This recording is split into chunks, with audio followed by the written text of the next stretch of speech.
You shut the fuck on me, turd! Fat son of a vagina face butt wipe! Goddamn, we're nice for his bloody hole sniffer!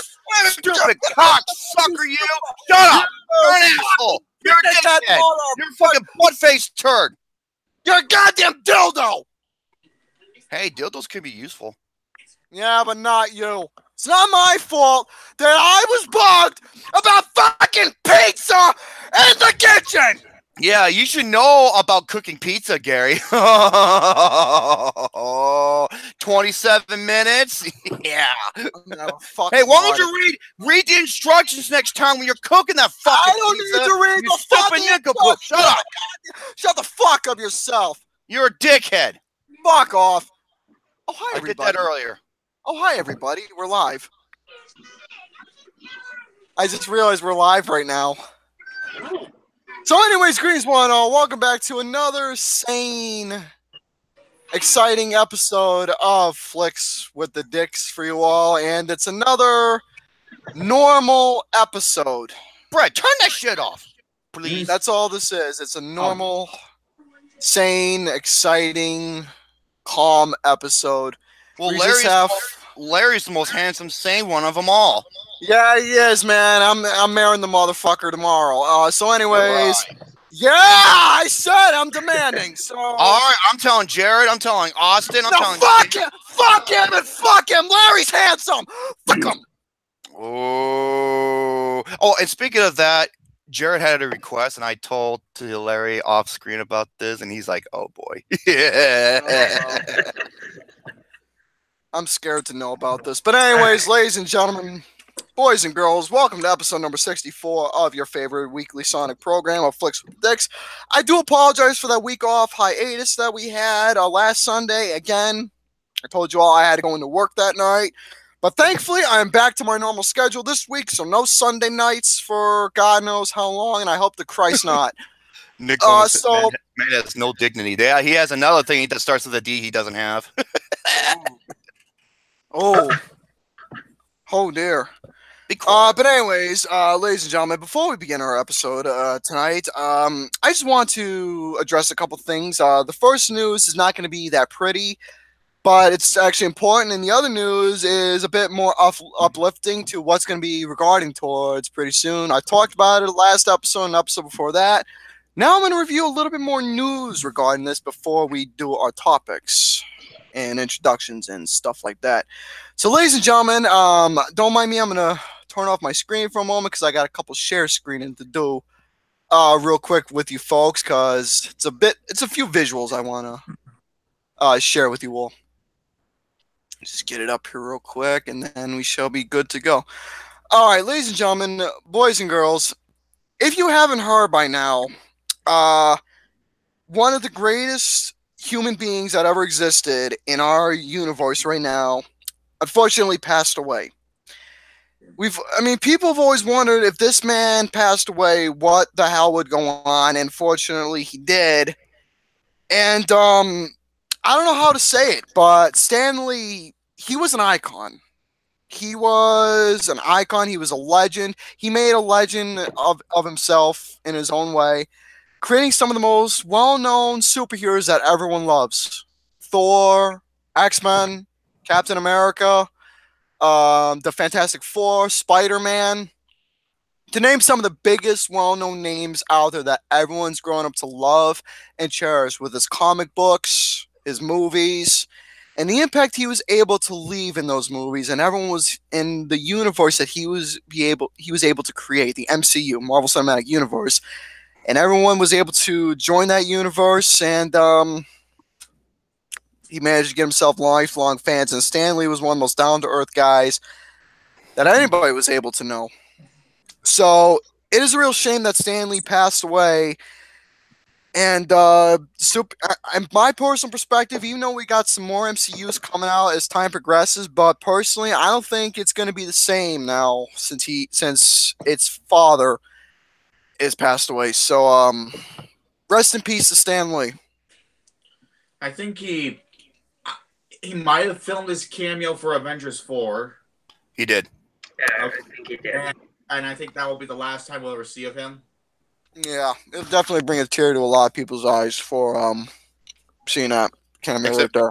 Yeah, except for one guy, but I'll talk about him later on. Yeah, that's me one of the topics we just got discussed later. So yeah, Stanley, God bless his man's soul for his comics, his superheroes, and creating this universe that everyone was able to love. Him and Jack Kirby. Mm-hmm. All right, so anyways, we're going to move on to some more positive news here. I want to show you all this little picture I made. This is amazing. I decided to take the time and actually create a little propaganda poster now for the official 2019 Network Film Awards. As you can see, we're going to be going back to the 1980s, and our theme is going to be surrounding the 80s pornography. You want to know how my idea for that came about? See this guy up here? That's Rick the Model Martel. Yeah. Classic. And I was just listening to his theme one day, and I was thinking, you know what? Why don't we do an 80s porn theme show? And here we go. Because last show, it was VHS. This time, it's going to be surrounding the 80s pornography. And you better hope YouTube doesn't strike down on you. No, it's okay. Oh, fuck YouTube, man. It's okay. I'm a bit of a smart guy to figure out some clever ways to get past what YouTube's bullshit is. So, ladies and gentlemen, I'm sure you all heard, in a couple months by then, we're going to be having the Network Film Awards, starring myself and Lardass here, and I'm going to, you could say unofficially or officially announce some of the movies that's going to be in some of the categories and nominees for what's to come for this program. Here are some of the pictures that's going to be featured in this production. You're going to be seeing Avengers Infinity War, Searching, Mission Impossible Fallout, A Quiet Place, Ready Player One, Upgrade, The Incredibles 2, Stars Born, and to name one more just to make it 10, Bohemian Rhapsody. So there you go. Some of the movies that's going to be featured within this particular production. It shows right there. February 17th is when we're going to be officially uploading the episode because it is going to be a pre-tape. And if you saw the last show, I put a lot of work into that, and I'm going to do it again. So, oh, yes, and Black Panther. I'm sorry, C.A. Cougar. And Black Panther, we're going to be having a lot of great movies come up that we're going to be talking about, nominating for each category and see what's going to go on. But in the meantime, I just figured I'd show you all the little promotion picture of what's going to be surrounding. And, yeah, stay tuned for the 2019 Network Film Awards coming up pretty soon. So, that's going to have to do it for my announcements for the time being, except I got one more promotion. Ladies and gentlemen, it is the holiday season for you all, and you can't go wrong with having some of your favorite treats out there. You got your eggnog, which is diverse to a lot of folk. Fucking disgusting. You got your candy canes, you got your Christmas cookies, you got your hot chocolate and marshmallows. Hot chocolate! But one of my favorite yeah, right, that's you. So, yeah, but you got the fruitcakes, they're not bad. I'm still on his side. I rather drink Mountain Dew over hot chocolate any day of the week. Thank you. Thank you. Easily. Anyways, one of my favorite treats I love to have over the holidays is gingerbread men. Iced gingerbread cookies. So, this show is brought to you by Stauffer's Iced Gingerbread Cookies. Get them in stores near you. I've got nothing more to say. Keep eating those, you fat fuck. I got nothing more to say except my topics. And ladies and gentlemen, here's what I'm going to be going over for tonight's production. I got 3 Watchmojo lists I'm going to go over, and majority of them are surrounding music. Of course they are. I'm going to go over top 10 music biopic performances, the top 10 great music performances by musicians, and that was credited by Meyer. And the last one I'm going to be given to me that I'm going to be going over is the Watchmojo's remakes of classic movies that are actually good. And then from there, I got 2 rants I'm going to be going about. So for the first time in a while, I'm going to be yelling. Oh, I also have a rant too, and I know I got 2 rants I'm going to be going over, and yeah, it surrounds 1980s movies, and I'm not happy with this at all. Mm-hmm. So I got 2 rants I'm going to be going over, and I'm gonna eat my food. Yeah, be quiet. Let someone else talk for once, asshole. Like a true gentleman. His name is LC Jr., Mr. Larry. Hello. Well, thank you all for inviting me back on here. So yeah, I bring Larry on because he keeps me sane from Gary. I only had 2 topics that I kind of sort of thought up. First one is just my top 5 Disney animated sequels. In celebration of Ralph Breaks the Internet. And then also just a discussion over live action Disney and if they possibly have set themselves up to fail next year. So Disney? I don't. I'm worried about that. Larry, you said you have your top 5 Disney Yeah, this is just my top 5. Does it include direct to DVDs Disney sequels? Yes. Oh, that's gonna be interesting. It includes yes. To be quite fair, there are some I don't hate.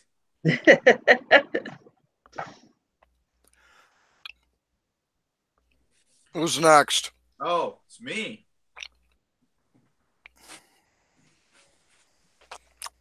Gary, yeah, if you don't stop, I'm gonna give you something. I'm gonna give you a mouthful, but it ain't gonna be your food. Check this out. I got a new Blu-ray shelf because this one's almost full. And now I got myself a new one. And I got another one that's outside too. So I got 2 Blu-ray shelves. Built? So I don't have to worry about space anymore. Are they home built? Seem like it. They look home built. Yeah. That's a lot of porno. Nope, not buying porno. Well, I have boogie nights. Does that count? Okay, there Dude, we go. why don't you hopefully the price you get this on Blu-ray next year? Nation of what was the name Nation of of that? Booty. Nation of Dominations XXX. There you go. Nation of Dominations XXX. My most anticipated film for next year. They don't even release porn on Blu-ray. I know. So, except for Boogie Nights and Shame. It is a shame. Oh, have you seen the movie Shame, Gary? No, I just figured I'd make a pun about it. Because you're a retard. I know. Shame. You would relate a lot to Shame, Gary. You would. I'll give it a look. I relate to it. Oh my god. Anyway, we're in spokes. I'm a Smart Fan 3. And as for the topics I have a few movie reviews involving the new Halloween movie, Incredibles 2, and Christopher Robin. Oh, I love that movie. And I also have some movie news relating to Star Wars that I just found out about yesterday, and I'm very excited to talk about. And I got some Blu-rays to show you that I bought over Black Friday. Well, some on Black Friday, some on not Black Friday. Did you buy yourself a shield so you don't get stumbled over at the walk-ins? Oh my god, you had no idea what I went through at Walmart. Getting inside Walmart wasn't bad, but getting outside of Walmart, oh my god, that's a different story. Okay, yeah, you ever seen the original Walking Tall? Yeah, there's a reason why Hacksaw Jim Duggan took advantage from that and used a 2x4. Need I say more? Wow, you remember a Joe Don Baker movie, Jerome? Yeah, because the remake sucked. To be quite fair, Joe Don Baker's career isn't that great either. Yeah, I believe the original actually had meaning and it stood for something, unlike that goddamn remake where The Rock plays the same character he's been playing in almost every single movie except for 2 films, which is Snitch and Pain and Gain. He was something different for once. What about Faster? Actually, I'll give you that one. Yeah, because like I said, it's something different. I'm just like, oh, he's got a background in military. He was awesome in The Rundown. Well, yeah, because Peter Berg is awesome. Yeah. Before he did Mild 22 Reasons You Should Not See That Movie. And I don't get the hate for this Lion King live adaptation, dude. I'll tell you, I know exactly why. It's because they're doing a live-action remake of a beloved classic that is loved by damn near everyone. That is why. It's the highest-grossing 2D animated film of all time. Yeah. Well, Yeah. Jungle Book was a love classic. Cinderella, Beauty and the Beast, and look at them. They were all turned out to be great. Yeah, I know some people that hate Beauty and the Beast, though. I was gonna say, hold on. Great is strong. I would say great for Cinderella and Jungle Book easily. I thought Maleficent was damn good. I did too. Peach I'm Dragon. not really a fan of Maleficent. I loved Peach Dragon. I'm just worried about the only Disney remake I'm worried about is Guy Ritchie's Aladdin because it could feel like a Guy Ritchie movie. The one I'm waiting for is the Mulan remake. Here we go. If you're bitching, you know what, Gary? Do me a favor. Be quiet. It's my turn to talk. You hush up. I'm lonely. Well, take a number. Join the fucking club. Number 23. Come here. Fuck that movie. It sucked. Ladies and gentlemen, welcome to episode 64 of Flicks.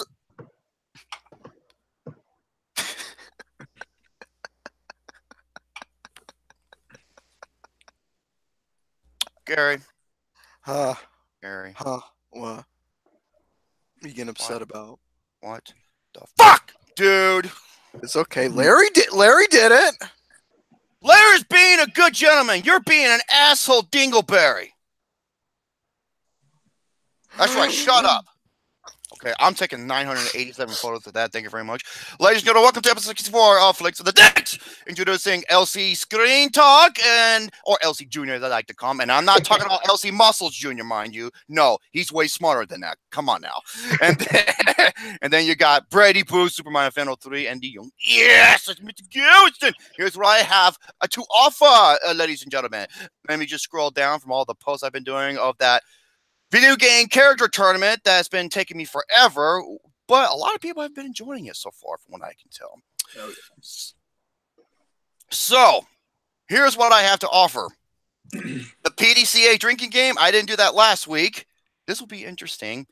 I have a couple of reviews. One of them, I got 1, 2, 3. One is for Bohemian Rhapsody. One is for A Star is Born. One is a film I saw in theaters called Overlord. And I got a rant. And I believe Larry's going to join me with this because I think he's the only one that saw this other than Brett and Gary. I lost my goddamn mind. Tyler fucking Perry. Oh. Yes, I did see it. Everyone's a damn fool. Yeah, it was terrible. And Aliyah wants me to go over, I'll go over this really quick, the People's Choice Awards. God. Well, ladies and gentlemen, as for last week, since I started off the program, then we went out to Tubby and Bruddy, or however it went. We're going to have Larry Boo, my sweetheart, one and only, go first. God, then I'll have Tubby going next, and I'll go third. Hey, Gary, Bruddy, Gary, I wasn't finished, you dickhead.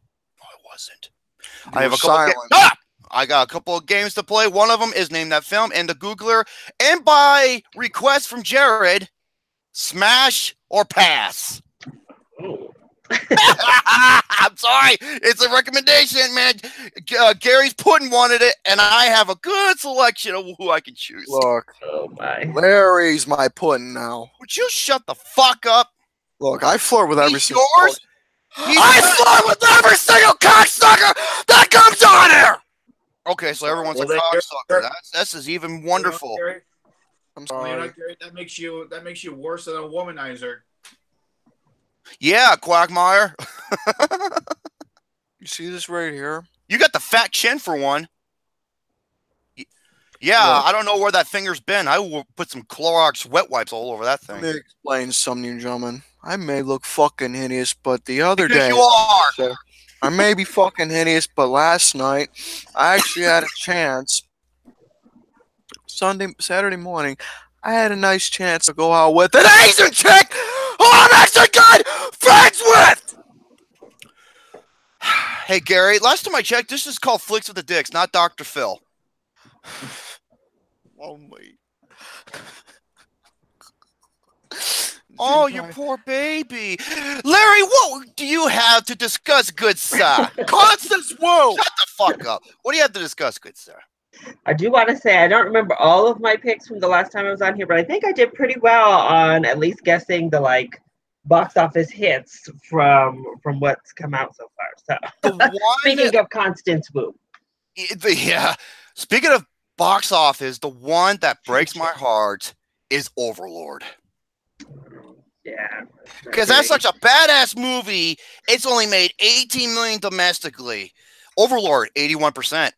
Red Beef, Very Afraid.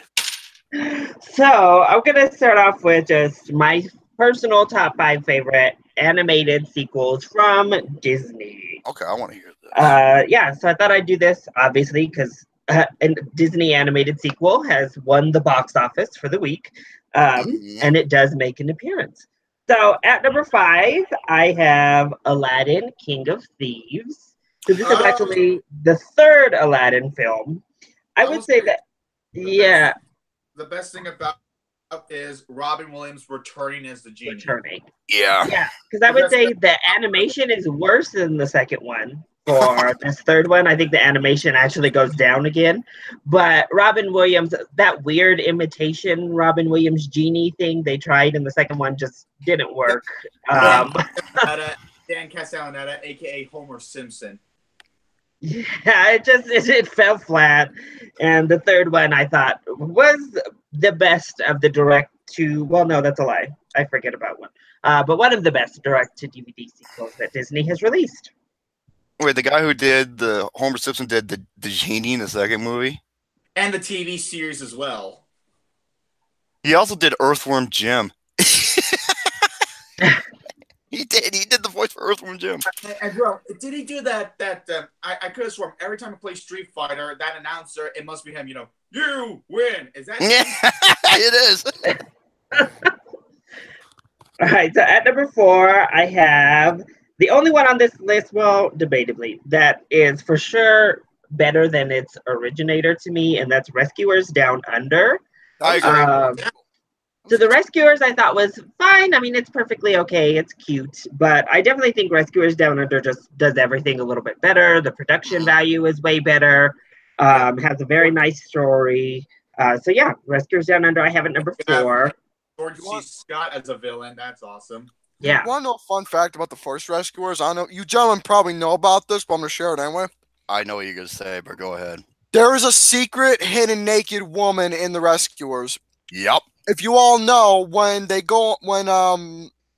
forgot the little two mice's name, but when they get on top of the bird and they go for takeoff to set off their journey, you literally have to pause the movie and go a certain second, frame by frame, to see the naked woman picture that's in the film. It's actually it's crazy. Disney did quite a lot of crazy stuff, and then went back and re-edited a lot of it out on their re-releases. They put a lot of not kid appropriate stuff in their film. Some guy drew a dick on the cover of The Little Mermaid. No wonder you bought it so soon. All right. This one actually is almost swapped for me, 4 and 3. So at number 3, I have Fantasia 2000. Yes. And it's only kind of a spiritual sequel. It's really kind of only a sequel by name. But again, it doesn't quite have the standouts like the original Fantasia does. But I mean, the animation is just gorgeous in both films. I will say the best part of Fantasia 2000 is when we see the actual shows that presenting all the celebrity cameos. They're just they're very hit or miss. Yeah, no, I agree. It's when we get past all that. But of course, I mean, the music is wonderful. Like I said, the animation is beautiful. So then at number 2, this one I don't know would be this high on other people's lists. But I have Lion King 2. I really enjoyed the second Lion King. Not as much, clearly, not nearly as much as I enjoyed the first one. But I think that they have some really great songs in the second film that often go overlooked. There's some nice sequences, some way over the top vocal acting, sure. but yeah, I think it's a perfectly enjoyable sequel. I mean, what do you expect? I mean, one of the characters is voiced by Andy Dick. Yeah. Oh, I can't stand that fucking guy. Andy Dick, and then whoever voices his mother also. I'm like, oh, you two really went for it. But I think she's a pretty solid villain overall as a character. But yeah, I thought The Lion King 2 was much better than it gets credit for overall. And then at number 1, I have Ralph Breaks the Internet. I don't really actually think it's all that close. I think Ralph Breaks the Internet is far and away the best Disney animated sequel that they've done. Yeah, I think it's at least on par with the first one. A lot of people like it more than they liked the first one, but I really love the first one, so I'm not going to quite say it's better than before I take another viewing or two. But it has a lot of heart. The script is really good. The animation, of course, is beautiful, but I think it's an even step up from the first film because we go to so many different landscapes, wandering the internet, and they introduce different animation styles and intermix them together. It's just really a beautiful film. It's really funny. So I loved Ralph Breaks the Internet, and I think it's the best sequel that Disney Animations has to offer. Mm-hmm. You know, I'm so glad you did not have the sequel to Pocahontas or the sequel to Mulan on there. No, if we were to do a worst sequels that Disney has put out, both of those would be on my list because I absolutely Mulan would have been my number 1. I hate that Pocahontas sequel. Yes, it's technically more accurate to history, but it's terrible. Why?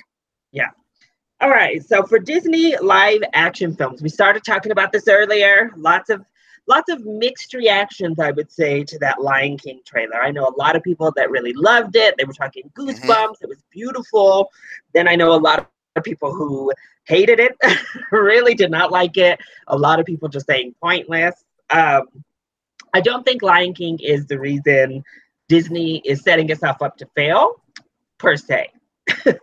So The Lion King clearly is going to be a success. I think there is no debating the fact. Just look at the trailer watch numbers. It quickly became Disney's most watched trailer. I mean, it's going to kill it at the box office. I believe it's the second most watched trailer in a 24-hour time span. Number 1 is still Infinity War.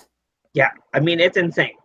But I think that Disney is biting off too much at the first half of 2019. So if you look, we have in March, we have Dumbo live action remake coming out. And I think that one is slowly has started to convert me personally. I think the second trailer maybe showed too much. It was a little bit spoilery, but it also showed that they're not doing kind of a shot-for-shot remake. They look to be doing something different with this Dumbo than they were doing in the original story. However, I've been burned by Tim Burton so much over the last decade or more that I don't even know. It's not Tim Burton that concerns me. It's who they got to fucking write. Oh, Aaron Kruger. That guy's toxic. Oh, he's rough. And I cannot believe he wrote The Ring. Think about that, folks. I know. One of the greatest horror films ever. Is it wrong that I actually got a little teary-eyed when I saw Baby Simba? For some I got teary-eyed, dude, because this is coming from a guy who's a kitty lover. So there you go. Here. Love him. That's what hit me. If you're a kitty lover, man, of course it's gonna hit you. I mean, hold on a second. Look at this. You want to talk about kitty lovers? Okay. Name another guy who's 6'1" and 270 that has a poster with kitty cats. See? I love it.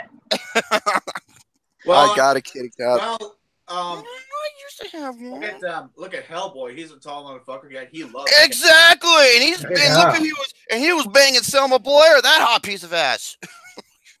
Yeah. So I don't know if Dumbo. I think Dumbo is going to be a success because it's coming out first. It's going to beat out all the other ones into theaters, and I think it's going to capture enough magical. I don't think it's going to be a huge success, but I do think it's going to be overall pretty good.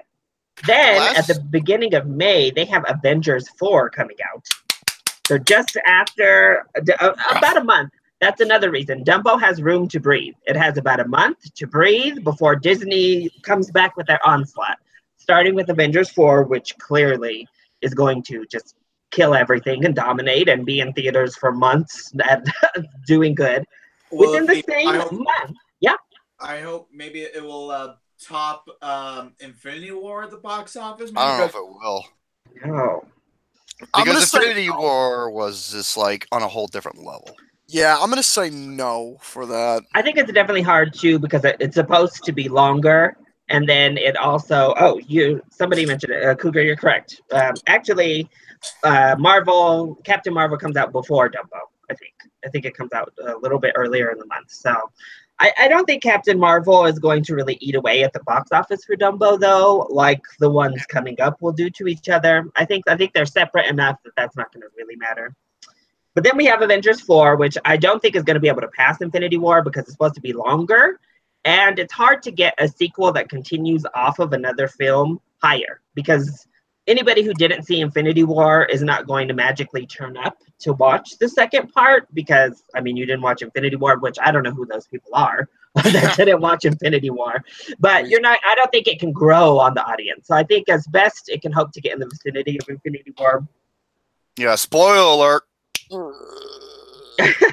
And then later in May, we have Aladdin. And I think this is where Disney has set themselves up to fail for me. I think they have positioned Aladdin to bomb. And I don't know why they would do this. So we had Dumbo in March. We have Avengers at the beginning of May. And that's going to continue to play to a family audience, to an adult audience that would be like pumped for Aladdin. And then they release Aladdin. Here's the reason for that. Because they got Guy Ritchie involved, who hasn't been a box office success after the second Sherlock Holmes movie. Yeah. Yeah. I mean, but what really baffles me is that Lion King, Beauty and the Beast, Aladdin, and Little Mermaid are the like 4 big Disney Renaissance films. You've already obviously had a huge hit with Beauty and the Beast. You have a huge hit with The Lion King. And then we have Little Mermaid skirting around, maybe coming, maybe not. I mean, they'll have to do it at some point, I assume. But right now. So why would you position Aladdin with 1 month before it came another live action remake, and then 1 month after it comes another Disney live action remake? So you positioned it right in the middle with Fatigue, Avengers coming out. And then guess what? In June, here comes Toy Story 4 to suck up all the rest of that family box office dollars. Okay. And then Lion King in July. I think there's no way for Aladdin to succeed. And I'm just so curious why they would put it in that spot and not release it in November, in December. I know you have Star Wars, but I think it would play better against Star Wars than it would where they positioned it. I guess I'm just baffled. This is what I have to say for Toy Story 4. I'm going to say it right now. This is nothing but a cash grab because it's not necessary. It's not necessary. After watching Toy Story 3, who in their fucking right minds who want to make another Toy Story? It's like asking Nolan to do another Dark Knight film. It ended perfectly. Leave it alone. Maybe, well, because like I said, Jerome, during in the recording session, Tom Hanks had a breakdown while recording a line that must have really, impacted him. So maybe this will be the real conclusion to the Toy Story saga. I don't know. Well, I just think that they were really stupid with releasing that trailer. And if they were not, I mean, that trailer was terrible to me. It was dumb. I'm sorry. And I mean, I hope Disney realized that they got completely and totally stomped out by Detective Pikachu. Nobody was talking about Toy Story 4 because Detective Pikachu dominated news that whole week. And Disney could not compete with the buzz around Detective Pikachu. So I hope that maybe that's a sign that they better get their act together if they want Toy Story 4. I mean, it will make money, but I don't know it'll reach Toy Story 3 levels. I will say this. The only way I will look forward to... What the fuck, Gary? Quiet, shut up. No, it was that fucking poster I shared, that fan-made poster regarding towards Toy Story 4 where they got That was amazing. They got a figure of John Wick, and he busted Slinky. And he pretty much does a fatality, and he kills Slinky, rips him in half, and John Wick is like the only one there, and it's like an empty room, and there's a Slinky. One half is here, one half is here. I was just like, I paid to see this. That's fucking awesome, dude. That was amazing. The only way I would see this if it's directed by Lee. How you say his last name? Lee Unkrich. Lee Unkrich. If it's directed by him, goddamn right I see it. Here's the thing, though, Jerome. Instead, they got Josh Cooley, one of the writers of Inside Out, to direct it. Still, Going from writer to director is a huge jump. You don't believe me? Look at the writer Batman Begins and The Dark Knight. Yeah, he did Blade 3. Yeah, give it a square. So yeah, go ahead, Elsie Jr. Yeah, you're dead on with Toy Story 4. I don't think it's necessary. Of course. Yeah, so it'll definitely be interesting to see. As I said, Lion King, I think, is foolproof. It will not fail, no matter if people think it is pointless, if they think it's not needed, if they think it looks terrible. I think that Beauty and the Beast pretty much paved the way that Lion King won't fail, period. The people on film Twitter and all over online can yell and scream as much as they'd like, but general audiences, period, as well as people excited for it, are going to flock to see Lion King. It's just what's going to happen. But those middle ones, I think, and then, Spider-Man comes out right around that same time, too, I believe, right? I'm not positive on that one. But Spider-Man comes out right after that, too, which is family friendly. Like, they have all of these family films back to back to back to back, and they're going to erode their own market. This isn't even bringing in Detective Pikachu and the other competitors that are releasing films. Wait, hold on a second, Larry. How to Train Your Dragon 3 is coming around March, I believe. How is that? February. Other family films. I'm really curious. Yeah, so February, it comes out. They moved it up out of March into early February, or late February. Sorry, early March to late February, and I think it'll do well. I hope it does better than the second How to Train Your Dragon, which did well, but it didn't do great. It got beaten out by 22 Jump Street, which was understandable. I love that movie, but yeah. Man, Dragon 2, man, that had me bawling like a baby. Woo! So I guess we'll see. I don't know that it'll have much of an effect come Dumbo. Honestly, I think it'll have kind of played out, and we'll see. Fuck that fat, big-eared little blimp. I want to go see my dragons. Fat boy, don't talk by yourself. Don't you fucking start, you son of a bitch. Don't talk by yourself like that, man. That's not nice. Well, I really hope they take out those racist crows in Dumbo. That's I haven't seen them in any of the trailers, but I'm like, please take out the racist crows. What are you talking about, Larry? It's written by the guy who gave us Mudflap and Skips. Man, I mean, I love Dumbo as a character, but when you go back and watch that and some of the other earlier films, I mean, yes, it's a film of its time, but it's like, whoo! There is some very questionable stuff that goes down in Dumbo, which they had better take out. There was racism in Dumbo. Watch the original classic and watch for the crow characters. The crows are the most obvious form. That's like, whoo! Not even Mel Brooks can pull that shit now these days. Yes. But yeah, so that's pretty much all I had. Talking lots of Disney today, because they've been all over the place. I can listen to him talk for hours. Would you be quiet? I could. Just listen to him. He's charming. He's like, you know what? You want to know what Larry is? I'll show you exactly what Larry is. And yeah, I have to show the fucking copy. Don't fucking hate on me. I'll show you exactly what he is here. Oh, fine. This is the reason why you should never inbreed. Here we go. Now, speaking of hating, everyone's always hating on this guy for his music. I fucking don't understand. He's a pioneer. Larry's Prince Charming. Adam, Prince Charming right there. There you go. Garrett, what's the title of this show called? Flicks with the Dicks. I'm calling Larry Prince Charming because he is. Oh, Prince Charming. I'm calling him Prince Charming. I like that nickname, man. Sorry, Larry. I think it's perfect. Prince Charming. Well, if you want to see me not as much of a prince, but as a princess, I have 2 of those videos up on my channel if you haven't watched them. There you go, Gary. He can become your little mermaid. God damn it, mother! Oh, that's great. That gives you more time, Larry, as you work. I think that's about all I had for the episode today. Okay. You spit on my drink all on myself. Well, I figured you were a spitter. Folks, this is why we are called the ECW of film discussion, because we're not like the rest. Look what you made me do. You probably can't see it anyway, but you made me spill my tea. OxyClean will take care of that. You made me spill my tea all over my shirt and my pants. Gary, you got a washer and dryer, don't you? Now I got to change because of you.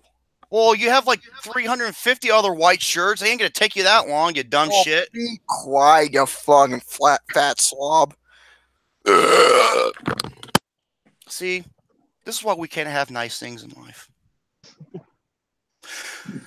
As he goes and gets his, baby formula, Mr. Brady Poo. Or do you want me to go? I guess I'll go because, well, I want you to end with the rants, because it's a big thing. So, Larry, are you done? I'm done. I'm good. I don't have anything else. Unless we do smash or pass. I got some movie reviews here. I'm going to start with that. All right. First I'm talking about is, if you've been following the stream, you would know that I have been doing a marathon of Halloween movies leading up to the new one. And I think my favorite one is something that Jerome helped me with. Mm-hmm. Because we have to go in detail on that, why it's the... God damn you, Rob Zombie. Can I call it the worst remake or the worst sequel? I think it's both. I think it's both. The only other sequel that beats it is Batman and Robin. That's it. No, I say Halloween. No, I say Halloween 2 is worse. I take that back. Worst horror remake, worst horror sequel. Mm-hmm. It's awful.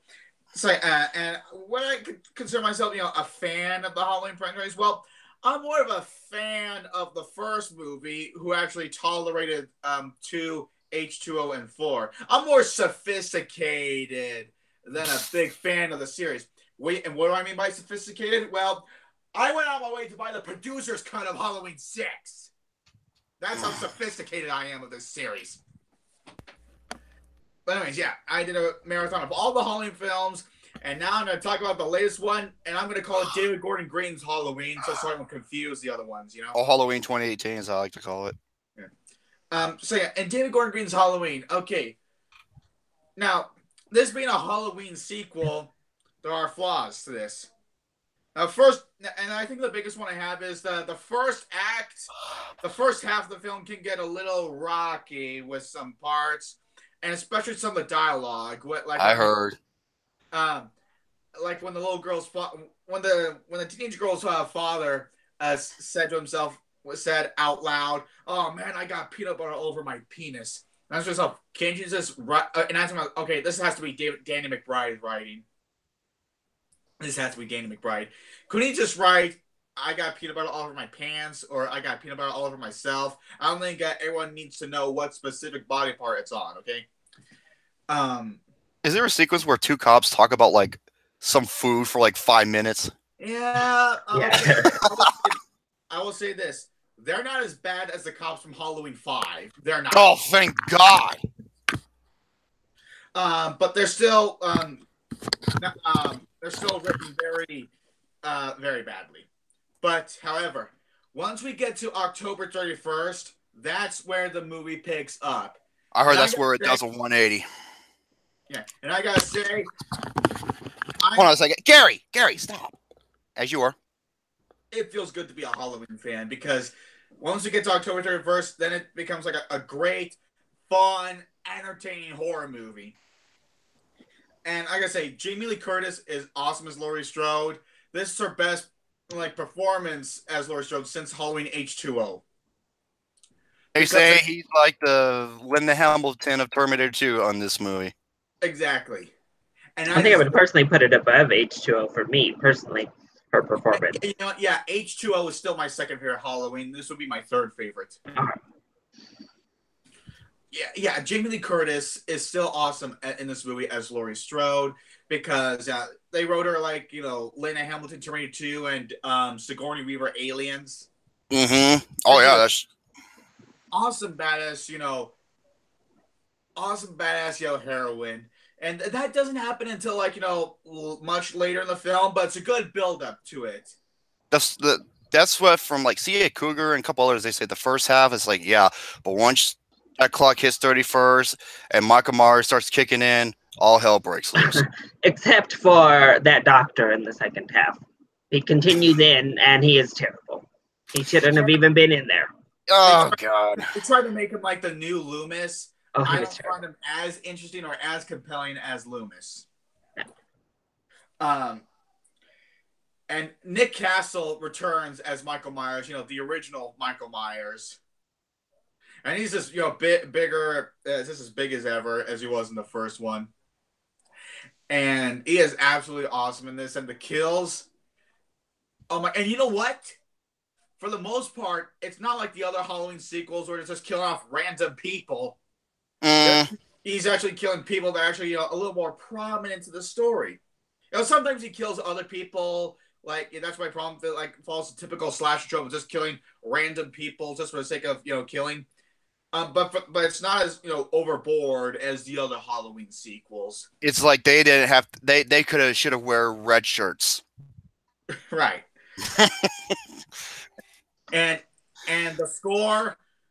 Oh my God, John Carpenter, where have you been all my life? They say it's arguably the best score in the series. I could see that. It is one of the best scores of the year. John Carpenter, it's nice to see him back in this series because it's nice to see him return as executive producer and composer because I guess he's had it with the other Halloween sequels that don't have him on board. Because they always keep remaking his shit that he's like, no, stop, enough. And he really did not care for Rob Zombie's Halloween film. Thank you. He fucking flat out hated him. Oh yeah. Ooh. God damn, I'm sorry. And the ending, I gotta say, interesting build. Like, I cannot wait to see what happens next, and I hope it does not pull a resurrection. You better not pull a resurrection. Oh, don't you dare do a Halloween 5 or 6. Or resurrection, worst.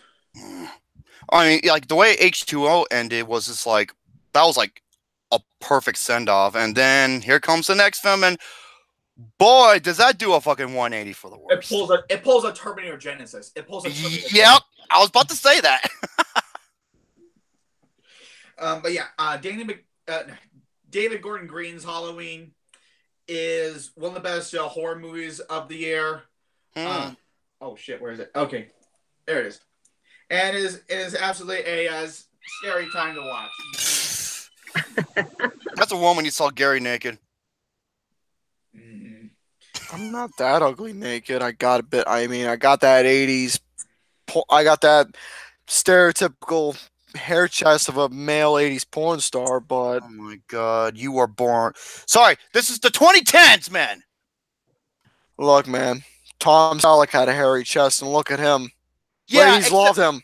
Yeah, that was in the 70s and the 80s! There's a difference, Mr. Care Bear! I don't give a fuck if it's the 2000s, man. Okay, name me a freaking guy who's like, the women can just flock to him that is hairy as he was back in his day now. Don't worry, Robin Gibb had a hairy chest. I'm talking about it in today's standards, Gary! Jesus H, fuck! Remember the Spiritown Flown tour? This is why I want to stare at the end of a double barrel. It's okay. It's okay. It's okay. Larry, look at this. Look at this. Okay, hold on. No, I'm not done yet. Hold on. No, I'm not done yet. Hold on. You see this? Don't speak to my sweetheart that way. This is why I'm on pills. Look at all these pills. Don't speak to my sweetheart that way. Unlike Gary's pills, estrogen. All right. Okay. Next year, as you know, before I'm still a little more, relating to David Gordon Green's Halloween is I saw a video where John Carpenter attempts to play the Halloween thing on the Nintendo Labo. Okay. Is there video of that somewhere? I can see this. It's on YouTube. It's on IGN's channel. Oh, I gotta see this. This is great. It's the great. motherfucker doesn't know how to write a note. That's what's funny. He ends the video by saying, "This thing's fucked." And he loves video games. That's what's even funny about it. Oh yeah, he's one of the biggest gamers out there. And that's why I love about him even more. I think he's a badass. I think he's awesome, and he's the guy who he'll tell it to you straight up. He doesn't hold, he doesn't beat around the bush. That's all I like about him. He actually helped with Fear 3. He actually helped with the story of the Fear 3, or some part of Fear 3. Okay. Yeah. Anyway, it's been a while since he made a movie. Next movie review I want to talk about is one of Disney's latest, Christopher Robin. Oh, that was a good movie, man. Oh, Eeyore. Oh my God, you warmed my heart. He was the best. I say, don't worry about me. I had such a great time with Christopher Robin. I did too. Mark Forster directed, who I think after this and Finding Neverland, I think he's best at family films. He kind of is. I mean, he did another family film, didn't he? That was really good. Finding Neverland. That was a good one. Oh, I love Finding Neverland. It's not really a family-friendly movie, but this movie looked like it had the word Doom all over it, and it was surprisingly really good. World War Z. And Monsters Ball, that's a great one. That's also not family-friendly. All I gotta say is this. Billy Bob Thornton, you lucky bastard. What surprised me about Christopher Robin is there's a name on there who handled the story. I'm just like, wait, is that? No, it must be a different guy. And it's like, oh my God, it's the same guy. Mark Steven Johnson helped with the story. Oh, I didn't know that. He's the director of Daredevil and Ghost Rider. Mm-hmm. Yeah, he's done some shitty movies. And he made a Winnie the Pooh movie, and that's so far the best movie he's ever worked on. Pretty much. But enough of that. I would say, I think this is one of Ewan McGregor's best performances. Yeah, I agree. I think this is like an accurate representation of how Christopher Robin would act if he's an adult.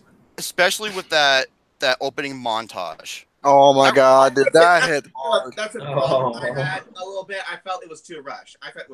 Oh, you're kidding me. Oh, I disagree on that, dude. I thought it was perfect. My problem with the movie was the supporting roles who are comic relief. I thought they were horrible. Yeah, especially like some of his employees, the employees at the job. And his neighbor who's dying to play this fucking game with him. I just really. All I can think of is, Christopher Robin drinking gin. Oh, that's really shaping my childhood. And man, these characters. Okay, if Eeyore's not your favorite character, I understand. Because usually in Winnie the Pooh, Eeyore is, no pun intended, the ass of the jokes for the most part in the Winnie the Pooh series. Right. But here they made him a bit more useful. Oh, not only is he useful, he is so fucking funny. It's like dark humor, but you can't help but laugh. Oh, there's Eeyore! Yes, I love Eeyore so much. He is, okay, so y'all call me Prince Charming or whatever, but Eeyore is forever my spirit animal. Like, in real life, I am Eeyore. Like, dark, flat. Oh, he's so good. I also have Winnie the Pooh, this cute little Winnie the Pooh. But Eeyore is where it's at, y'all. And what's his face? Brad Garrett was a perfect casting choice for Eeyore in modern day.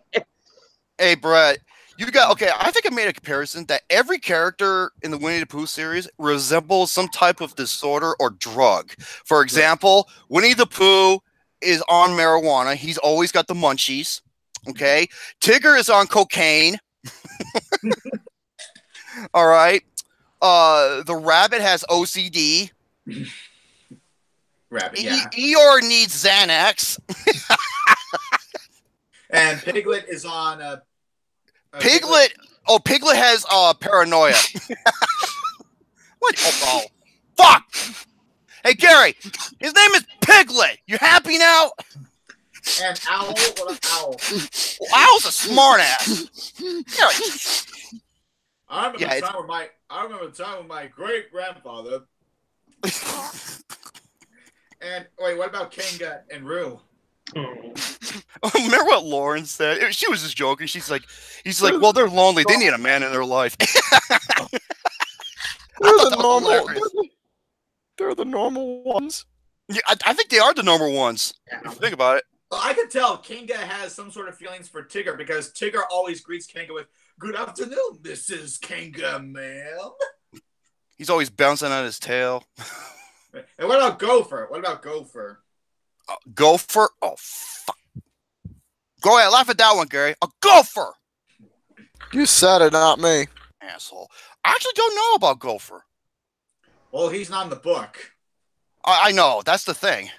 But yeah, those, when it comes to the characters, they all resemble those to a T. And, okay, back what I'm saying. Okay. And the characters, all the characters, they still remain intact. They're still very lovable. Mm-hmm. Although I question why Piglet and Rabbit are suddenly British now. But then again, the TV series made Christopher Robin sound American. So I guess I can't really... I was going to say, yeah, they made him, especially the cartoon series and everything. Yeah, the cartoon series. They made Christopher Robin sound American for some odd reason. But I can't complain there. Yeah, someone should tell Tom Hardy that when he makes another Venom movie. Well, it's coming, y'all. It'll be here. Oh, God. Oh, my God. Woody Harrelson in that fucking wig. Need I say more? But anyways, Christopher Robin is a very, despite some flaws I have, Christopher Robin is a very fun, lighthearted adventure film that delves through Christopher Robin's childhood, even though he's trying to move on with his adult life. He's got a family now. Mm-hmm. And the things he says to the things that Christopher Robin says to Winnie the Pooh, I'm like, oh shit. Yeah. Hey, Billy Robinson, I haven't seen you in a while. Hey, buddy. Yeah, and it is so funny, especially when Winnie the Pooh wakes up and he's freaking hungry and he's looking for honey all over the place. Oh, Paul there. Yeah, and the ending is very sweet. Oh, it warms your heart. And I will say the climax of the film is kind of silly and ridiculous. It's silly and ridiculous, but I guess it works. Yeah. Which is kind of odd, if you think about it. But it works for the tone that it has. I will give it that. It does, I'll give it that. But I can't really complain much because, yeah, I grew up on these characters. Oh, who did it, man? I mean, they're great. And they're wonderful. Oh, yeah. So, yeah, I say Christopher Robin is definitely worth buying on Blu-ray. Sorry, Jeremy Johns, I had to say that. No, someone did it before them. It was called Spill Crew. With that sound effect. Okay, yeah. When it's not in theaters, I say worth buying on Blu-ray. Mm-hmm. That's why when I hit this button. Just buy it on Blu-ray. Yeah. Nice. And last movie review I want to talk about is a sequel I've been waiting for over a decade. God, I'm getting old. You're getting old. Yeah. Shit, I'm 34. Okay. And that is Incredibles 2. I will say this though.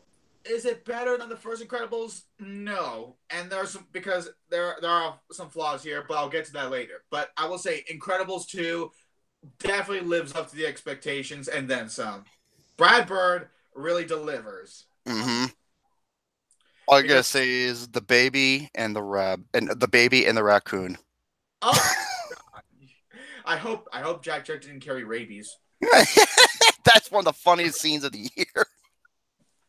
I was fucking dying. I think that was genius. That in the restaurant scene. Oh God. Incredibles 2, all the superheroes, they are still very fun to watch. Craig T. Nelson is still hilarious and awesome as Mr. Incredible. Oh, hell yeah. Helen Hunt is terrific, once again, as Mrs. Incredible / Elastigirl. The hottest MILF in animation. Have you seen Dexter's Mom? Have you seen Dexter's Mom? Fuck Dexter's mom, man. I want a piece of that. She can turn me into Stretch Armstrong.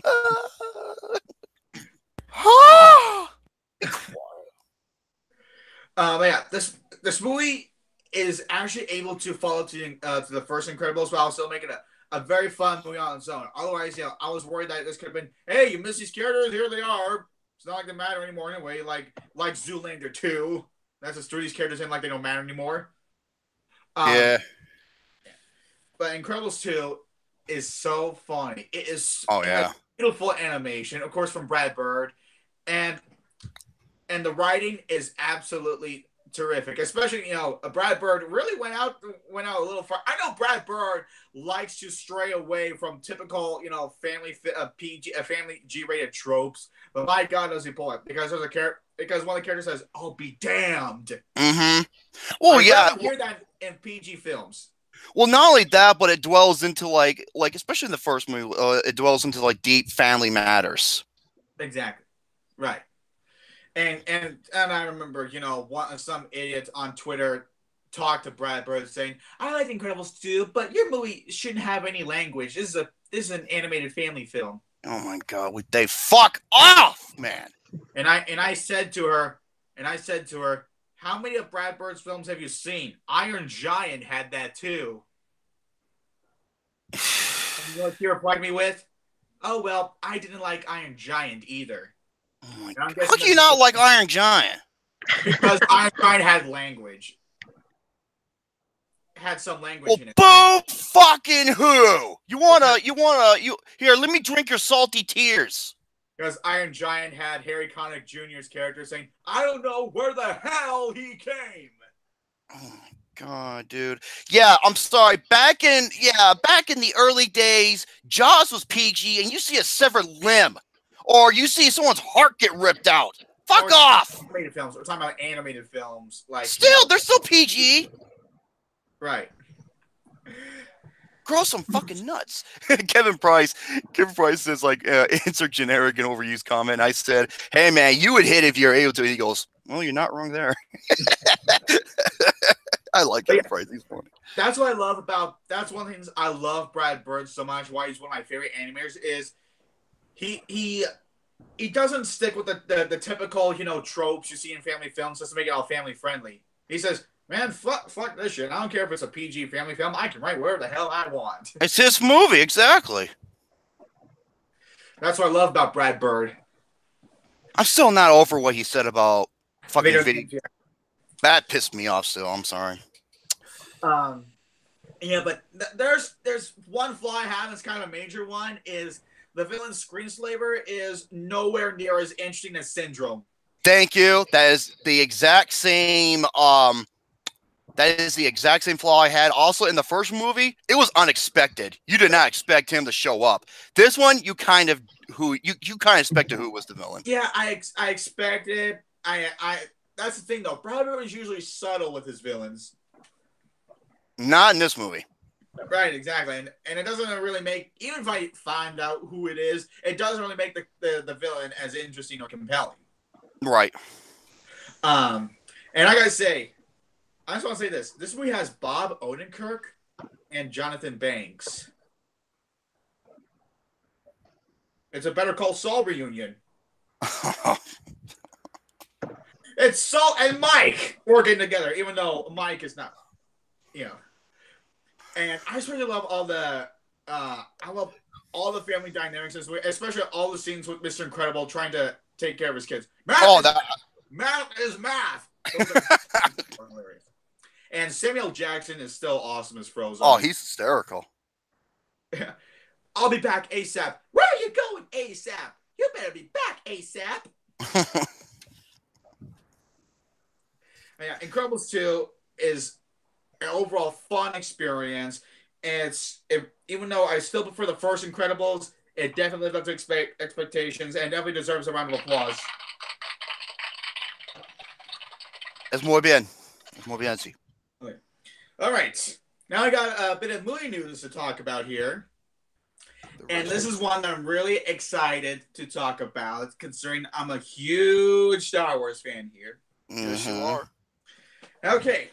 So, after, the financial failures of Solo: A Star Wars Story, Disney appears to have been putting their anthology films on hold. However, last night, I read a bit of news that really shocked me, and I'm pretty sure it shocked every Star Wars fan here, is not only had they decided to move forward with their anthologies, but starting with the standalone Obi-Wan film, but sources have claimed that they're getting George Lucas back in the director's chair. I'm scared about that. Well, think about it, Jerome. What was the last movie that George Lucas has ever directed? Revenge of the Sith. After that, he hasn't directed anything for 16 years? Yeah, that's probably for good reason. A good 16 years gave him a lot of time to think. Didn't he direct Strange Magic, that animated film? No. He just storied it. He wrote the story. Okay. And he was the executive producer. That is one of my worst anime films of this whole decade. I mean, it's terrible. That and Howard the Duck. Well, he produced it. He only Lucas the movie, Howard the Duck. Duck tits. Woo. Oh, and he also helped with Red Tails. Oh, fuck! That movie is bad. I wish George Lucas maybe would storyboard for Disney. Go ahead and give us the story about what you'd like for this anthology film. But maybe have somebody else direct and write it. Well, speaking of directing, let him come up with the nice this, that, the good, all that. Because we saw him direct Ewan McGregor as Obi-Wan for 3 films. God. And I will say Ewan was a seasoned enough actor to overcome maybe not the best direction in those films and be probably the highlight of all 3. But I don't know. Yeah, I don't know if Ewan McGregor is going to come back. I don't know if it's going to take place after Revenge of the Sith. I'm not sure. I don't know. Well, I don't know how that's possible because that's where Rogue One hits in.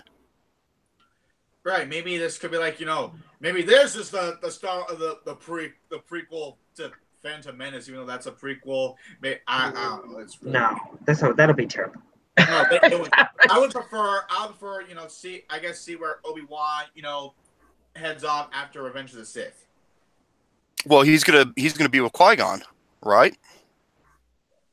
Yeah, I guess that's fine. That's in Star Wars, though. I'm talking about before Star Wars. Oh,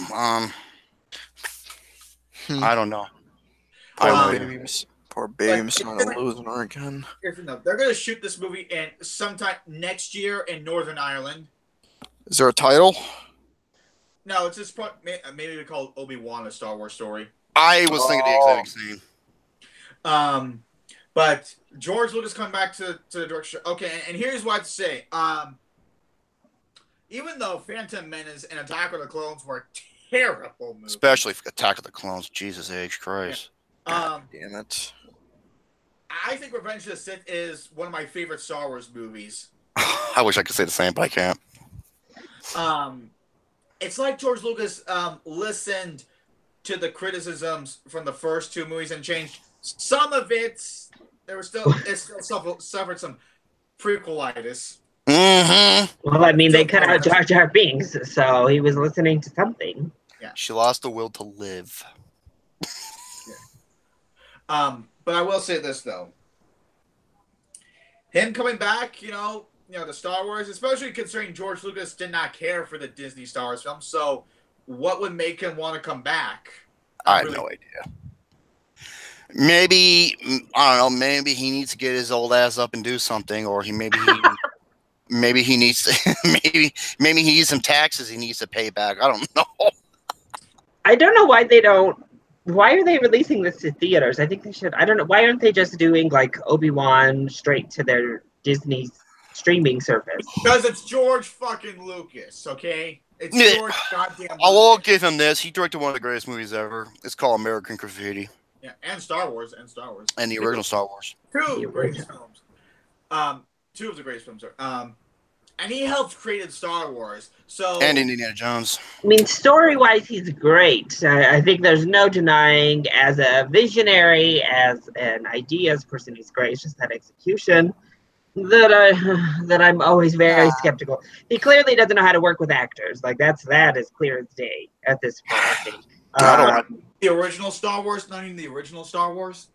I mean, I think they do fine in the original Star Wars. I don't know. Like, again, the acting is fine. I don't think it's bad, but I don't know. Only fine. That's an understatement.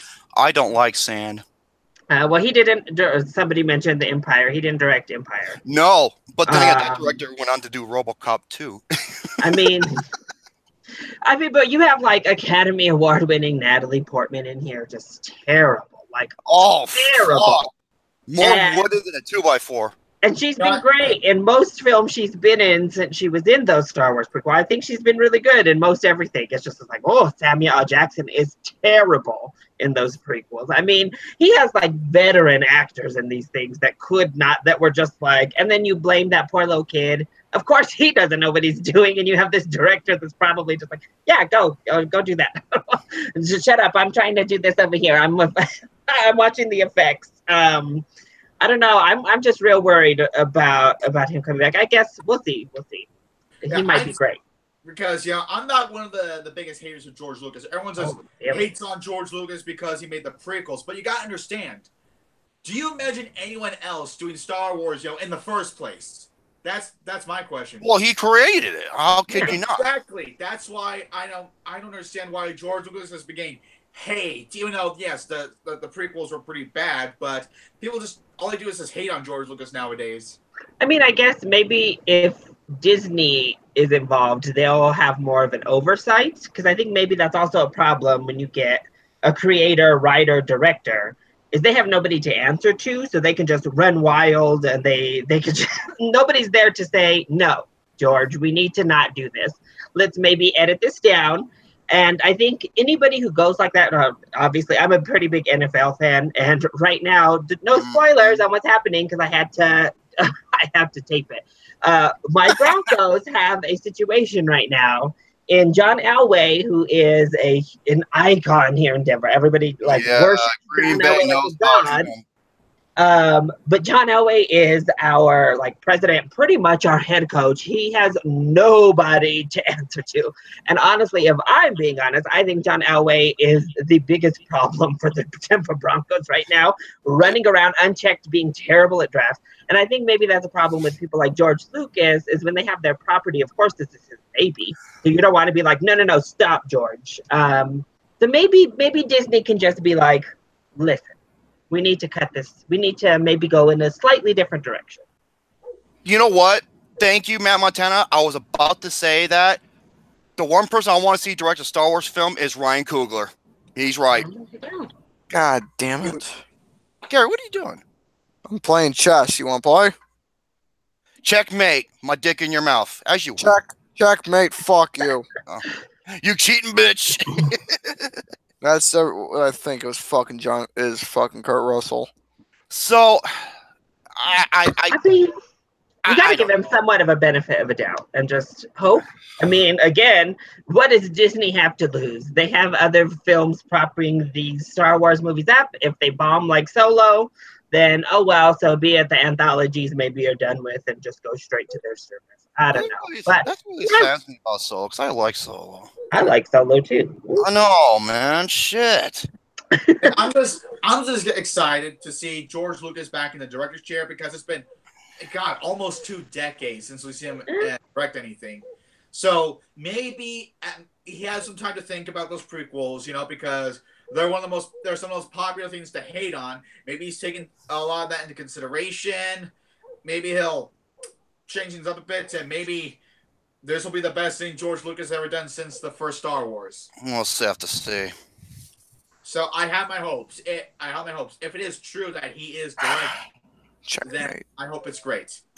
I think as a business move, it would be a great move by Disney after Solo to get people back, to get the traditionalists who haven't really loved what they've done with Star Wars so far back on board. Would be to bring on George Lucas. I think that would be a great business move on their part. Yep. So yeah, those are my thoughts. And now I got some Blu-rays to show here. Okay.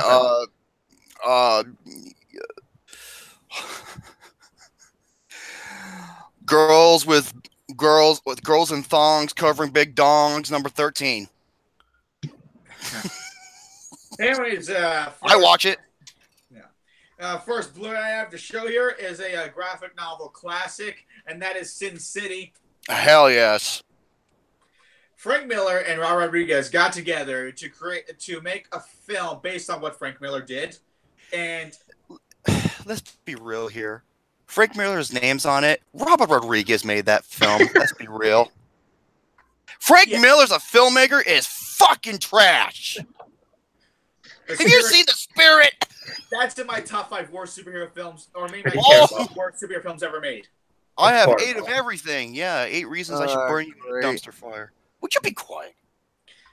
Sin City is an incredible looking film. It looks like a graphic novel brought to the big screen. Sort of like, another Frank Miller film, 300. 300. Yeah. And Sin City has quite an amazing cast. Probably my favorite is Mickey Rourke as Maher. Oh, he was the standout easily. Yeah. And they even said, hey, and Robert Rodriguez, because they're good friends, he actually invited him along to direct the sequence. Gary, would you be quiet? Cheating bitch. Oh. Gary, shut up. Okay, as you were. Yeah, of course, Robert Rodriguez is good friends with Quentin Tarantino. They said, hey, come on. We'll let you direct a sequence, too. You know the scene he directed, right, Quentin Tarantino? What was that one he made? It was the scene with the car where Benicio del Toro has that thing in his head, and he's still talking. Oh, yeah. And that's the scene. Look, and Yellow Bastard is an awesome antagonist. He even blew his nuts in his picker off. And I want to say this, I'm very disappointed that this movie did not get nominated for any Oscars. Robert Rodriguez should have won Best Cinematography and Best Visual Effects because he did the visual effects in this movie too. See, Robert Rodriguez, when he wants to make a good movie, he can do it. But stay away from these goddamn child movies, man. I mean, Robert Rodriguez has made plenty of trash. A lot of trash. Spy Kids, all the Spy Kids movies. Spy Kids 4D is the worst. Jesus H. Adventures of Shark Boy and Lava Girl, which he made because of his kid. Come on, I want to see the Planet Terror or the El Mariachi. I want to see this Robert Rodriguez. Or Desperado Robert Rodriguez. El Mariachi trilogy, yeah, man. And From Dusk Till Dawn, even though Quentin Tarantino was not very good in that movie. He's not, but you have to admit, if you see that movie for the very first time, you will not expect that twist. No. You won't. You'll be like, what the fuck is going on? We can't pretend that it's just Quentin Tarantino's really good in any movie. I mean, he's okay. Oh, man. But he's not really good in any movie.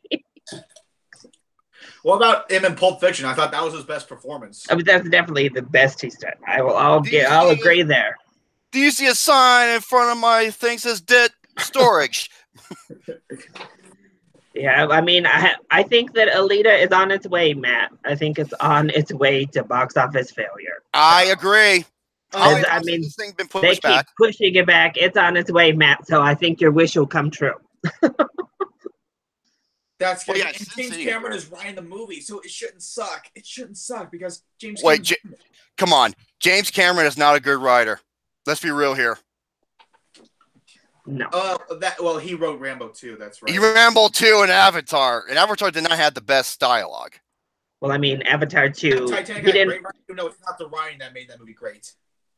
Well, that's an exception. But he's more of a visionary. Terminator 2, Aliens. He wrote those? Yeah, he wrote those movies. I mean, he has good ones. It just... He wrote True Lies. He wrote True Lies, didn't he? I was like, he used to be a pretty good writer. He used to be until, and then, he took a long hiatus and he wrote Dancing with Smurfs. I'm sorry, man. Hey, man, let me tell you something. What's her name in the movie Avatar? Zoe. Man, she was a 12-foot tall, steaming hot blue cat. I bang it. Fucking hell, man. What were we talking about? Oh, yeah, back to Sin City. Anyway. Yeah. Sin City is a very creative graphic novel film. And it definitely, emphasis on the word graphic. Oh, it's fucking violent. Especially when the yellow bastard is getting beaten to shit, man. Well, he deserves it, the yellow bastard, no pun intended. Sincere, great film. Next here is a Christmas classic that I don't put in my top 5 Christmas classics as much as everyone else. And I'm not even sure if I put it in my top 10, but it's still a great movie, and that is A Christmas Story. You don't have this in your... You know, that's funny that you mentioned that you have a Christmas story, because I got a funny share. There's a small story I want to share with you on that. Me and my dad went to a store the other day, and they were selling these BB guns on sale. And the clerk came to us and he said, I don't think you should buy one because you'll shoot your eye out. Classic. And I was thinking, dude, the fucking Christmas Story, because it is that time of the year where Christmas movies are coming out. So, you know, I would have... If he would have said that to me about not allowing me to buy, you know what I would say to him? I'd be like, I like Wizard of Oz. I like Wizard of Oz. Yeah, man. Good pickup, dude. I like that. That's the greatest Christmas movie. Oh, no. A Wonderful Life, it's up there, too. I can say that. But that's my favorite one. That's my favorite one. But the Christmas Story is still a funny and entertaining. You know what's interesting? The director of this movie is Bob Clark. You know what he did before making this innocent... Black Christmas. No, I was thinking of Porky's. Oh, he also did Porky's. That's right. And Black Christmas is like a dark, like horror film, and Porky's is like an edgy R-rated comedy. And then he did the Baby Geniuses films. I was like, what the fuck? That's not a good way to end your career. No. I don't know what's worse, him or Martin Brest for ending a career. Yeah. Oh, then again, Ralph Bakshi ended his directing career in such an awful way too. Even though it's not his fault, it's Paramount's fault. No, that was Paramount, man. I mean, you can't blame the poor guy. Fuck Cool World, or their version of Cool World. Brad Pitt, yeah. But yeah, Christmas Story. Christmas Story has some really funny moments, like that when he said, "Oh, fudge," even though he didn't really say that. He didn't say fudge. No, we said the mother word. Yep, the worst F word in the book, especially from a girl. Friend zone. Who taught you how to say that word? I had to think of something quickly. Schwartz. Oh God. Oh, you gonna cry? That was my favorite part of the movie. He turned into Brock Lesnar and beat the shit out of him. Oh, by the way, Brock Lesnar. Speaking of which, Brock Lesnar is going to be in the new Shaft movie. Oh God. Anyway, yeah, Christmas Story had some really. My favorite character is Darren McGavin as the father, because he's trying to get that furnace fixed, and he's sick of those dogs. Oh my God, them fucking dogs, dude! I swear. Yeah. Sons of bitches. Fragile. He must be Italian.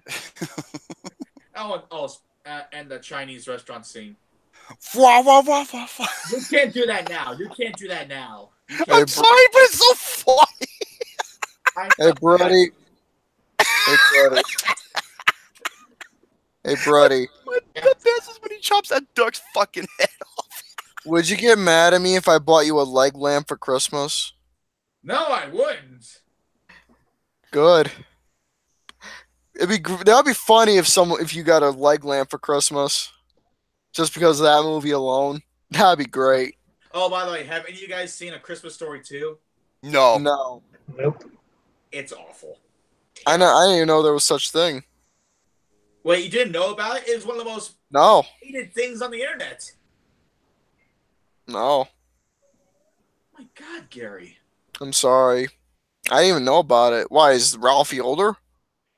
Well, he's a teenager, and Daniel Stern plays the father. Oh, dear. And there's so many references to the first where you try to remind us, hey, remember that? Yeah, I'd much rather watch the first movie than this, though, since you keep bringing up things from the first movie. And Ralphie has become a pervert. Oh, I'm scared. He's become a pervert. There's this teenage girl that he has the hots for. He knows nothing about it. He just has the hots for him. The music class scene is, oh my God, it is so awful. He's like, he bends down, while she's playing her flute, he bends down, smells her hair, and then he says, like, having an orgasm while crashing his cymbals. What the hell is this, the hottie and the naughty? That's how he gets, like, he has a hard on for the chick. He goes up behind her in a creep ass way and starts smelling her hair. Right, but this is a bit worse because all he did was smell her hair. Ralphie, after he smells her hair, he, I don't know, just have some, I don't know, he keeps crashing his cymbals repeatedly and just acts like he's having an orgasm. It's awful. But yeah, Christmas Story, the first one is a great Christmas movie. You know, it's not my top 10 favorite Christmas movies. Mm-hmm. What I hear is definitely in my top 10 favorite Christmas movies, and that is... He's an angry elf. Love it. God.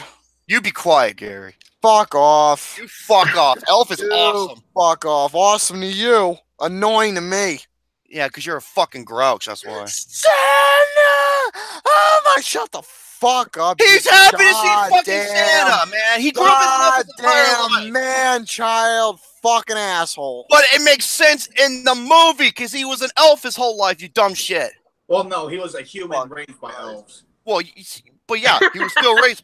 Oh, fucking hell. You know what I mean. The elves annoy me too. Why? Because you look like you want to go back up the tree and make some cookies. You know what? Pretty much the elves, because you'll never believe this. One of the elves who asked, "Hey, buddy, how many of those Etch-a-Sketches have you made?" 85. Sorry, you're no good. That's Ralphie. Yep. Fucking mean ass motherfucker. Artie Lang is in the movie. He plays Santa. Yeah. Oh yeah. Elf is a really funny movie and one of Jon Favreau's best films. Not one of my favorites. Yeah, I love it, man. I think it's a Christmas classic. And I especially love the scene where, you know, in the toy shop, he's like, "You sell the tuna flies. You smell like I swear to Christ, if that motherfucker came up to me, I would have whacked him in the face. Oh, Gary. Where's your Christmas spirit? Where's your Christmas? I don't have no Christmas spirit. Oh, no shit. He is the Grinch, I told you. More like Scrooge. Ebenezer Scrooge. Yeah. You sit on a throne of lies. Sorry, man. And I was not a fan of a big breakthrough for Zooey Deschanel. The girl was hot. I ain't gonna lie about that. I liked her when I first saw her. Her name was Katy Perry. Oh. But Elf is a really funny, entertaining Christmas movie. Love it. And it's probably Will Ferrell's funniest performance. I agree. Not with me, man. Because I hate Will Ferrell's fucking movies, except for Lego Movie. And this is also a big breakthrough for Peter Dinklage. It is, and I love Peter Dinklage. I think he's a badass. And I still haven't seen Game of Thrones. I haven't either. Yeah, there you go, man. Because, I don't have HBO, okay? I still remember what the mountain did in season 4 to that dude's head. I don't know. Larry, you know what I'm talking about? Oh, yeah. Oh. Son of a bitch. Yeah. Come on. I don't normally advocate piracy, Brett, but it's the most pirated show. You can find it. You don't need that HBO. You can find it. I'll just going to wait till the show's over because then next year's the series finale. Yes. All right. Next, speaking of Christmas classics, I have a classic from the 60s, and that is How the Grinch Stole Christmas. That's the better one. Yeah, that's another film I saw was The Grinch, and I have mixed reactions about it. I haven't seen the Benedict Cumberbatch one yet. But this right here is a clear Christmas classic from Chuck Jones.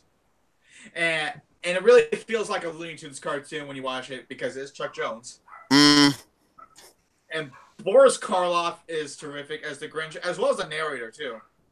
Yeah, tell that for the Illuminations film about their narrator. God damn. Be quiet, Gary.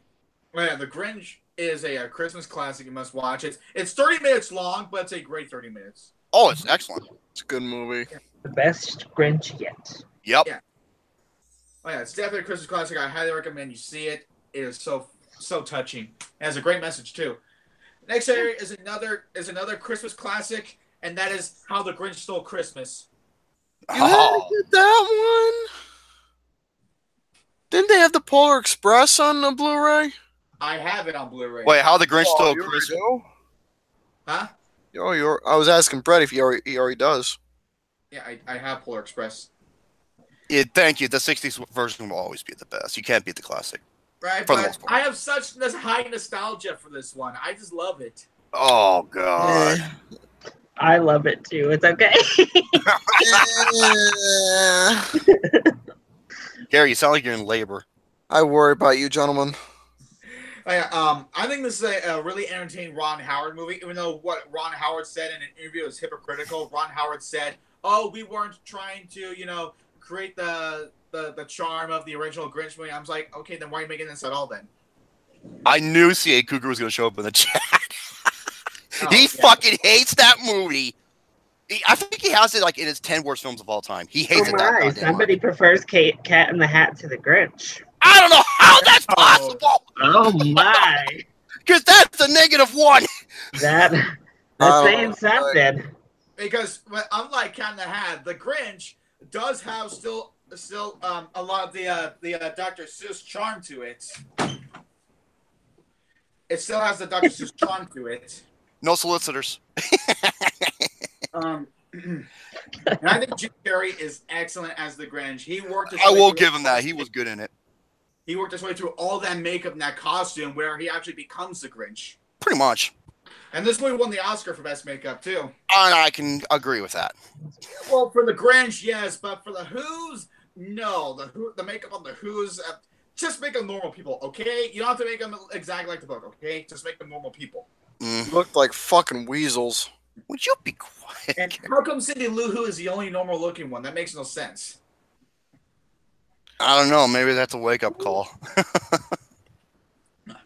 But yeah, even though it does have some flaws, for instance, why do you need to have the mayor kiss the Grinch's dog's ass? I think that's pretty stupid. And what's amazing, it's from the same writers of Who Framed Roger Rabbit. Oh, and that movie's a masterpiece. It is. But yeah, this Grinch movie is actually entertaining as the first movie. I still need to see the Benedict Cumberbatch movie though. Yeah, it's like I said, it's a mixed reaction. Maybe it was the way to show off. It's fine. But oh my god, in the recent Grinch, there is the scene where I was in fucking tears laughing. Is where the Grinch had to go buy some food because he's out of food, and the way he was fucking with the citizens of Whoville, I was dying. I wanted more. Like, I wanted more of him just doing random crap to the people of Whoville. I wish that segment went on for a lot longer because it was my favorite part of the movie. When he fucked with that kid and the snowman and the old woman with the jar, I was fucking dying. I was like, this is amazing. I even thought the carolers in that moment were pretty funny as they chased him through the streets and he tried to escape. I was like, this is the best part, and then it just kind of went downhill from there. Yeah, it is. You know. Anyway, okay. I have one more Christmas movie. To show you. Why so much Christmas? A Christmas classic from the '90s, and that is the Santa Claus with Tim Allen. The original. Okay, good. Yeah. Stick with the first one only. Thank you. Yeah, stick with the first one. I only have the first one. I don't need the sequels, especially the third one, which kind of... Oh, my God. That movie's got one of my favorite jokes ever, because he fell off his roof because he startled him, and he's just right there on the ground. His son looks at him, and he looks at his dad. He's like, "You killed him!" Yeah, I think this is a great... it's amazing, because Tim Allen rarely picks good movies. Cough. Toy Story, cough. I'm talking about live action. Oh. Roles. And you know what's interesting? The director of this movie has worked with Tim Allen before. Home Improvement. He was one of the producers of Home Improvement, the director. Oh, okay. So it makes sense why Tim Allen is cast in this role. And I thought Tim Allen is great in this movie. He is one of the best Santa Claus ever. I think he's terrific in the movie, yeah. You thought Tim Allen was great as Santa Claus. Wait till you see Kurt Russell. Still need to see that one. But Tim Allen is terrific in this movie. I think this is one of his best performances. It's one of his rare, only because he rarely picks movies other than Galaxy Quest. I think his worst movie has to be Wild Hogs, or one of his worst. I kind of have a guilty pleasure for Wild Hogs. Oh, fucking kill me. Oh, he's like, I sleep naked, butt naked. Oh, good evening, neighbors. Or good morning, neighbors. He's talking to this. I think it's worse. I think his worst is the Shaggy Dog remake. I can agree with that. But the Santa Claus is definitely an entertaining movie. Oh yeah, fun movie. Really entertaining Christmas movie to watch around the holidays. Like, all right, next right here is a film to complete the collection of this series, but I still really enjoyed it, and that is Fantastic Beasts and Where to Find Them. Okay, first one. Yeah. I have not heard too many good things about the sequel. But what I like about Fantastic Beasts: Where to Find Them is it does what a lot of prequels should have done. This one focused on being its own thing, rather than being, hey, we're a Harry Potter prequel.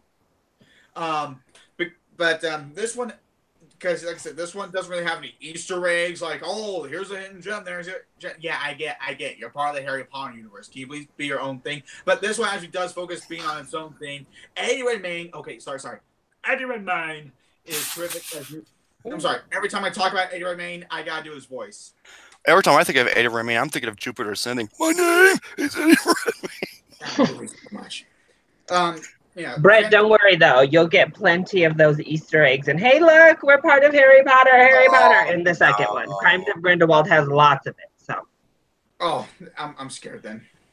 Yeah. But Fantastic Beasts: Where to Find Them is still an entertaining movie that has the Harry Potter charm to it, and it's directed by David Yates, who, I'm gonna be honest, is probably my least favorite Harry Potter director. Even though Deathly Hallows Part 2 is my second favorite, it's just What's your first?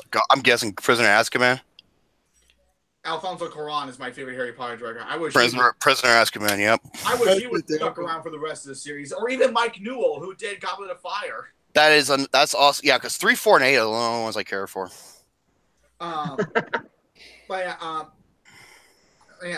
This is still an entertaining Harry Potter film from beginning to end. Eddie Redmayne is terrific. My biggest problem is that stupid title drop at the end. I thought that was a very poorly done title drop. I don't know which is worse, that or the title for the King Arthur movie that came out last year. Remember that time? But anyway, yeah, Fantastic Beasts is still an entertaining movie. All right, next right here is, well, I just talked about this one, Incredibles 2. Yep. Very entertaining, love it. And another one I already talked about, Christopher Robin. Again, good pickups, man. Oh yeah. And next one here is one of my favorite horror movies of the year, A Quiet Place. Fuck you, Hereditary. That movie did it better. Still need to see Hereditary. But yeah, fucking A Quiet garbage. Place is a great film. I already talked about Flicks with Dicks. I don't need to say much, except it's a great movie with little to no dialogue. And that's why John Krasinski is my pick for Best Director. Oh my, that's quite the pick. Think about it. He did most of the whole film with little to no dialogue, and it told a brilliant story and knows how to develop story and character with little to no dialogue. It's a genius movie. There are people really saying like Emily Blunt for actress for A Quiet Place. I am as well. I have to say, I will be stunned if she gets it. As I say, Mary Poppins Returns, I think, is going to steal all of that away. So I don't think A Quiet Place would be her nomination. But I would be stunned if A Quiet Place got nominated at the Oscars. Maybe for sound category, maybe, I don't know. But I would be pretty shocked. Yeah, it's better than Toni Collette's fucking screen face impersonation. I think Toni Collette is a pretty odds on. She's in the running right now. Oh, I'm sorry. I'm sorry. She looked like those faces that she was making in that movie look like someone's trying to pull a highway cone out of her ass. I'm sorry. I don't get the movie. I went over it in detail. I just kill me. All right, next one I have here is a movie that made me, think to myself, yes, it's a good thing to not jump on the bandwagon and quit on this guy, and that is Split. And I loved you so much, and I knew I made the right decision. Even if he made The Last Airbender, I don't quit that easily. Split is a very tense film with an amazing performance from James McAvoy, probably his best performance. And this movie had a scene that actually made me laugh intentionally, not unintentionally. No. That radio scene, I love it so much. I cringed. He reminded me of me. I fucking hate M. Night Shyamalan. I hate this guy with a burning passion. I'm not even looking forward to the Glass because that's how much I hate the guy. Well, I think he's just an arrogant. I think he's an arrogant pissant. Now you're like one of 5 people left to hate on Shyamalan because when the trailer for Glass dropped, people forgot they hate Shyamalan. Not me. No, thank you. Like it's like same with Adam Sandler. People are like, "Oh, he's he might be doing good films." It's like, no, motherfucker, I had to deal with his ass for 30 years. If you really want fan base. If you really want me to be that fucking honest of how I feel about Glass coming out, I'll tell you exactly how I feel. You got one guy coming from a good movie, and you got another guy coming from a bad movie. Then you got this new guy coming in, and it's something new. So basically, my part is just a film that I'm just going to have to wait and see how it's going to turn out. And still to this day, no one has... Hey, Gary, still to this day, no one has not been able to defend or retort to the plot holes that we went over in detail. I don't really need to say anything more about it. Exactly. I don't either. Now, Split, one of my favorite Shyamalan films. I'm so. Hey, Gary, do you still hate Shyamalan? I don't necessarily hate the guy. It's just that, I mean, I don't hate him. I really don't hate him at all. I do. When it comes to his films, it's either a hit or miss with me. And I will name a film right now that was a huge hit for me. I think you know what I'm going to say. The Sixth Sense. That and Unbreakable. Fuck the rest of his movies. Signs is another great film. Signs I haven't seen. Yeah, where aliens come over to take a planet to where it can kill them really easily. Great idea. I haven't seen. Yeah, because there's a reason for that, though, Jerome. Why? If they're traveling millions of miles, they know where they're going. They can see the planet Earth. Right, but they haven't done research. The aliens have no idea what their weakness is because they did not come to invade. That's what makes them stupid. How the fuck would you not know? They come to harvest, Jerome. They come to harvest. Harvest a planet that kills them. That they don't know about because they're idiots. Like we do. They don't have the type of technology. But they can make perfect crop circles and coming millions of light years away in highly alien technology. Come on, man. Imagine they are actually able to break through wood. Yeah, they can't break through wood because they're idiots. They're able to, though. Because that alien that crashed through the door, carrying Mel Gibson's son, the door is broken. Because the other alien forgot how to do it in the first place. M. Night, you're fucking garbage. I'm sorry. I cannot stand his ass. God. Oh, yeah. Split. Great film. Love it. All right. I'm going to step aside for just a second. Sorry. Continue. Oh, no worries. Take your time. Go right ahead. Go piss. Would you be quiet, Gary? Well, the boys got pissed. Is a collection, and I only, even though I necessarily want this because I only wanted the first movie, but then I read, oh, there's a 5th movie coming out next year, so I thought to myself, I might as well get them all, and that's the Rambo collection. Huh. Yeah, okay, but you know what? Despite how people love the first movie is really flawed because the cops in that movie are some of the most one-dimensional, unbelievable characters I think I've seen on screen. Even that one cop that Rambo took down in a helicopter. Well, look at the shit, dude. They're all just. So he gets arrested because he wants to eat because he was hungry. He wants to come to a town, but the cops don't want him there. That makes no sense. For vagrancy. He's an outsider. He's basically hitchhiking. Because he's got no money. He lost everything in the war. That makes no sense to me. And the way the cops are treating him, I'm like, police brutality? Because he wouldn't speak up. He wouldn't speak to them. Because all they care about is an answer. So they're trying to beat an answer out of him. Yeah, there is a thing called, I don't know, doing research on the guy. How can they, though? Because he was in the military. It's on record. He's a Green Beret and Silver Star winner. They didn't know about it because the Richard Crenna wasn't there yet until the third act. But still, how can you not have record that he was in the military and everything? There is a thing called, a background check. And all the guy wanted was something to eat, and he fucked up their town because the cops are stupid. Right, that's why you don't mess with a Vietnam vet. But there is one great thing about that movie is the relatability of the main character, Rambo. Exactly. Okay, and this is why I got to compare it to the sequels. Okay, what made First Blood a great film is it was so grounded and so realistic and so dark and so gritty. But then Rambo 2 and 3 came along, and they turned into mindless popcorn films. You can thank James Cameron for that. He wrote the sequel. He wrote part 2. He wrote part 2. Mm-hmm. Yes, I can watch Rambo 2 and 3 and laugh at them for how stupid and over the top they are, but they're sequels to a film that was, like I said, so dark and so grim and so realistic. Okay, there is one good thing about Rambo 3. It was Hot Shots Part Duh. Okay, and the Rambo 4, this is what I have to say about that movie. The first half of that movie is some of the worst filmmaking ever. It was so awful. All the characters are one-dimensional. They're trite. It's stereotypical bullshit.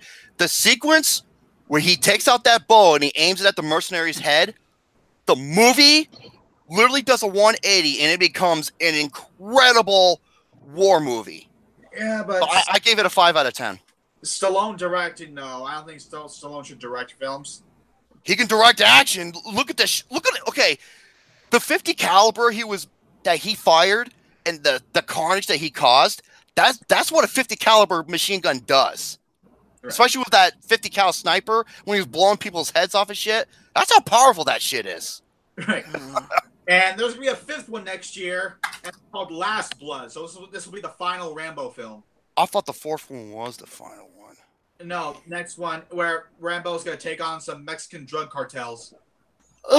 That's right, because he's from Arizona. His character. Yeah, and it's gonna be from the director of Get the Gringo with Mel Gibson. So this should be interesting. That's a good movie. A very underrated movie. Get the Gringo. So maybe he can maybe that director can make this the best Rambo film since First Blood. Yeah. So I have hope. And not to mention, they said that this Rambo film would look like an awards contender. We have to wait and see. Yeah, so I'm hoping it's great. Holy shit, you got a lot of Blu-rays. How many Blu-rays? I got 2 more. I got 2 more to go over. Next collection. I have another collection, a box set. Is even though I only wanted the first movie, I couldn't complain because it's either this or nothing, and that is the Mummy collection. Stephen Summers. But that's not even the worst. The worst, okay, for everybody who keeps saying that Tom Cruise one is the worst, obviously they haven't seen Tomb of the Dragon, or Tomb of the one with Jet. Yeah, the one with Jet Li that Rob Cohen directed. That movie makes Tom Cruise's Mummy look like Mission Impossible 5. Okay. Okay, yeah. Rob Cohen's Tomb of the Dragon Emperor had some of the worst action scenes ever. Like not only the worst, some of the worst CG ever. Oh my god, yeah. Especially when Jet Li and Michelle Yeoh are fighting, there's like multiple cuts. Oh, Rob Cohen is fucking ass juice, dude. He is awful director. But I can't believe he's the guy who did the Bruce Lee movie. Yeah, Dragon the Bruce Lee movie. And even though the first Fast and Furious film wasn't too bad. Even though it was a ripoff. I'm gonna But yeah, the Mummy movie, I guess you could say the first one is dumb but fun. It is. Second one is really fucking dumb. Third one is the CGI rock. The CGI rock. Oh my god, that was awful. Oh my god. And the third movie is like one of the worst fucking things I've ever seen. Yeah, and you know what else it comes with? It also comes with the Scorpion King. Oh god, that movie. And it's from the director of The Mask. Which blows my mind because The Mask was so good. Yeah. Okay, yeah. The first Mummy is not one of the best remakes ever, but I love it for being like, a fun popcorn movie that is so self-aware. It is. It can be. And you know what's interesting? George A. Romero was supposed to direct it, and he wanted to be like a violent horror film, like his Night of the Living Dead movie. I actually want to see that. I do. Yeah. And also, Joe Johnson was also attached to this as well as a director. Interesting. If he's gonna make it like, I can see Brendan Fraser, chopping off the mummy's head. It's like, this is what you get for slapping, Rose. And actually, Brendan Fraser was not the first choice. You know, No, he wasn't. Tom Cruise was. Tom Cruise was the first choice. Yes. And he finally got his mummy role, and that was a pile of shit. Yeah, it wasn't. It wasn't the best thing, no. You know, I think I might like that one. That one less than Tomb of the Dragon Emperor. Because hey, at least Tomb of the Dragon Emperor didn't focus too much on trying to set up a franchise. It killed the franchise. No, Tom Cruise mummy killed itself before it even started. Let's put it that way. At least it tried, unlike Tomb of the Dragon Emperor. Alright, yeah, The Mummy Returns has its fun moments, save for the bad CGI rock that was so awful. But the first Mummy is probably Stephen Sommers' best film, even though the one thing we did before that was the first live-action Jungle Book for Disney. You have to remind me of that. Stephen Sommers, a.k.a. the poor man's version of Michael Bay. You mean, wait, you're saying that as if Michael Bay's a good director to begin with? Hey, he's made some good stuff. The Rock is decent. The Rock, The Island, the first part, 13 hours, and I know you're going to disagree, Pain and Game. Hot Summer's Night. You took the words right out of my mouth. Would you be Hot quiet, Summer's Gary? All right, last Blu-ray I have to show you is something that's not exactly rare, but hard to come by in stores. And when I saw this in Walmart Black Friday, especially for a good deal of like $8.96, I was like, oh, hell yeah, I'm buying this. And that's the Lethal Weapon collection. Yep. The first Lethal Weapon is one of my favorite Christmas movies. That I would put in my top 10 Christmas movies, Lethal Weapon, the first one. I don't consider it a Christmas movie. It takes place during Christmas. It centers around Christmas big time. A lot of focus on Christmas. And, okay, and Mel Gibson, you could say like he's... Okay, I will say this. Mel Gibson as Martin Riggs is one of the best written protagonists in an action movie. I agree. Because he's not just written as some sort of, like, badass hero. He's written a lot more human. You know why? Because he had suicidal thoughts in the film. Oh, he's fucking crazy in the movie. You want to jump? You really want to jump? And yeah, and this is what I love. Shane Black wrote this movie when he was 18. 18 years old. Yeah, that's interesting. And you know what's great about Shane Black is he writes witty, sarcastic humor. That's his comedy. That's his humor. It's almost 7 o'clock. It's almost 7 o'clock right now. I know. All right. And okay, what I love about Shane Black is he writes sarcasm so well. The sarcastic humor. Yeah, too bad he didn't show that in The Predator. Right. But yeah, Mel Gibson and Danny Glover have terrific chemistry in the movie. I think they're the best buddy cop duo ever. They're some of the best, along with Jackie Chan and Chris Tucker. I think they're way better than them. And Gary Busey is awesome. The first. Oh, he's great. I like him in this movie. Yeah. And the sequels had the addition of Joe Pesci, who was actually entertaining the sequels. That and Rene Russo, I believe. Yeah, and Lethal Weapon 4 had Chris Rock. Oh, fuck. We're not going to go there. Yeah. But the first Lethal Weapon is one of the best buddy cop movies ever. Love it. And I'm so glad I have it. And those are my Blu-rays. And those are my topics, too. Mr. Gepper. Oh, my turn? Yeah. Mm-hmm. All right, ladies and gentlemen, it is now time to be going over a couple bullshit. Now, before we bother getting into my main discussions, which are 2 rants that I am going to be going over, let's get the list out of the way first. Now, I have 3 mumbo-jumbo Watchmojo lists that I will be going over, and 2 of them are relating towards the music industry, and the other one is relating towards remakes. Now, which one you gentlemen want to hear first? The top 10 music biopics performances. That one was given to me by Meyer, not the other one. the top 10 remakes of classic movies are actually good, or the top 10 greatest movie performances by musicians. Do the one by musicians first. I'm kind of interested in hearing this. The musicians. Okay, now when it comes to the musicians, we've had a lot of movies. Okay, yeah, this one was given me by Meyer, not the other one. So, wait, this one was given. I don't know which one. I forgot which one Meyer gave me. But anyways, this particular list right here, this is a list that is going to be covering all the performances that revolves around the musicians who actually played, you can say, a superb role in a movie. And this list in general is actually quite okay.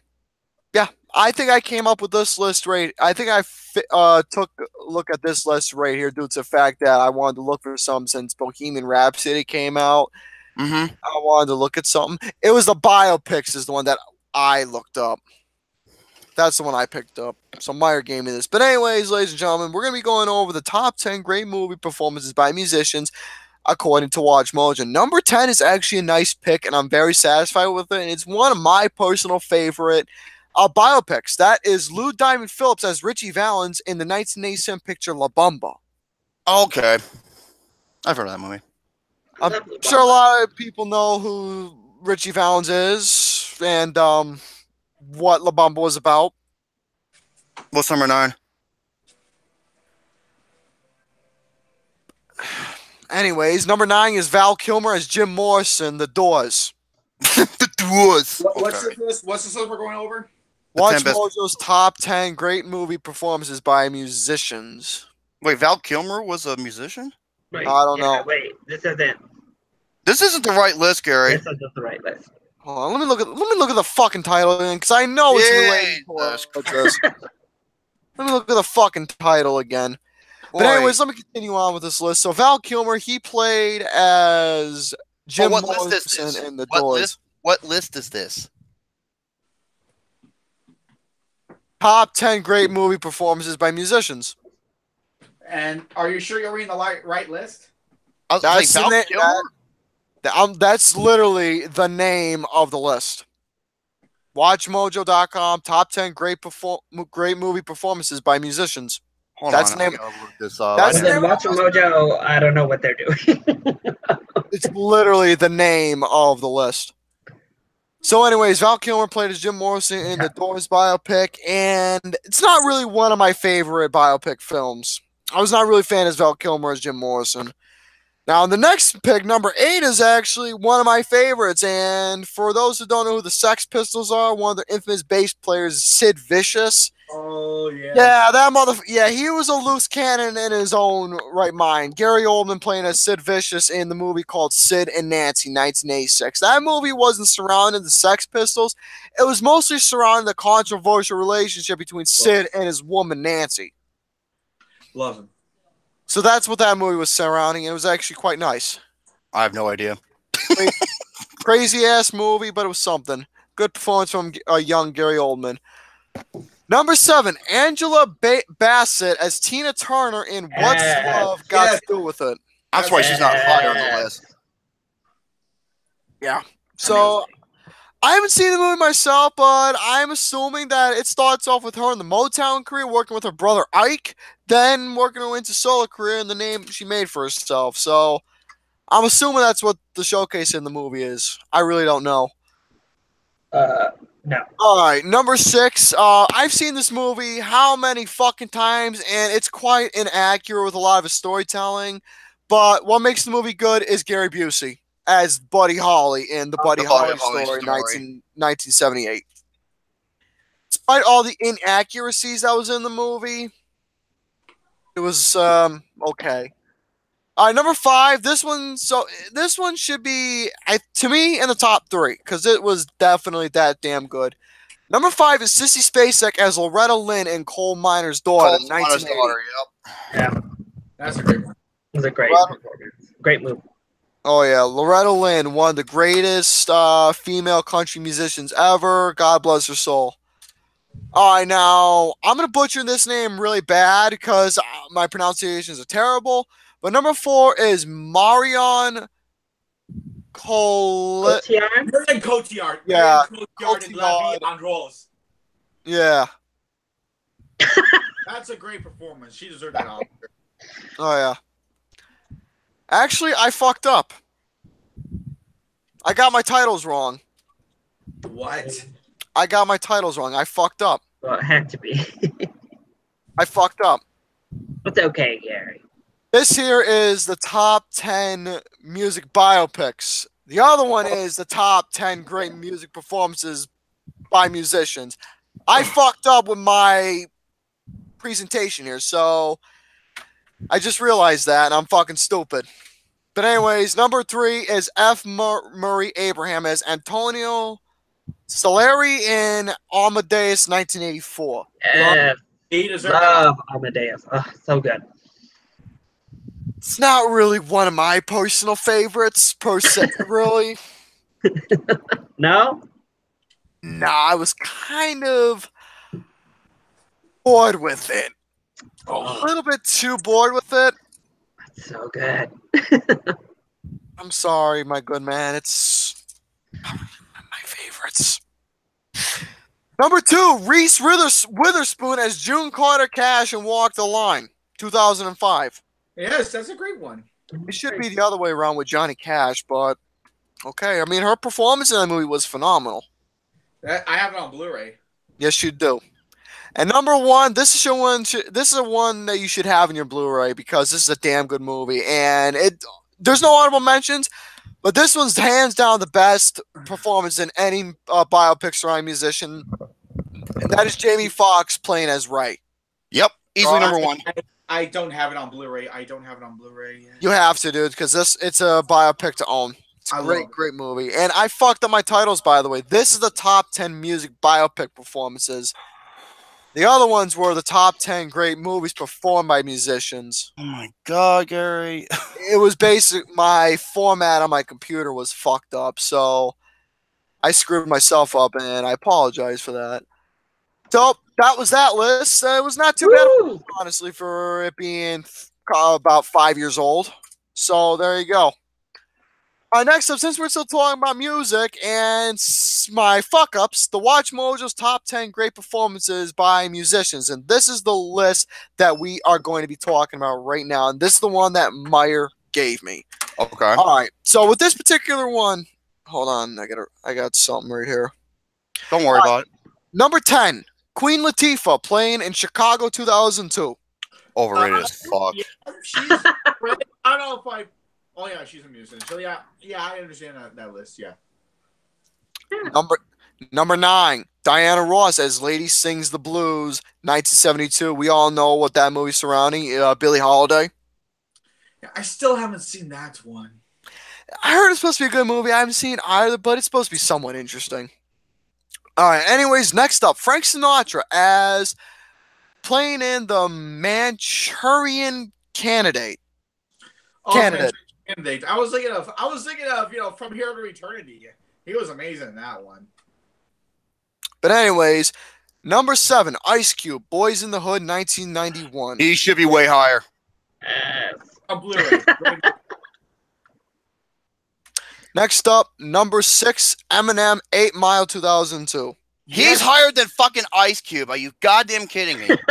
Like 8 Mile, Jerome? His performance is not that great compared to Ice Cube. Ice Cube, I was sold from the minute I saw him. Yeah, because Eminem never had any acting training for 8 Mile, and yet he surprisingly did really good in that. Yeah, playing himself. Anyways, next to them, number 5, Lady Gaga in A Star Is Born. She should be number 1. Still need to see that one. Number 4. She's fantastic. Mm-hmm. Number 4, Barbra Streisand, Funny Girl, 1968. I can't stand Barbra.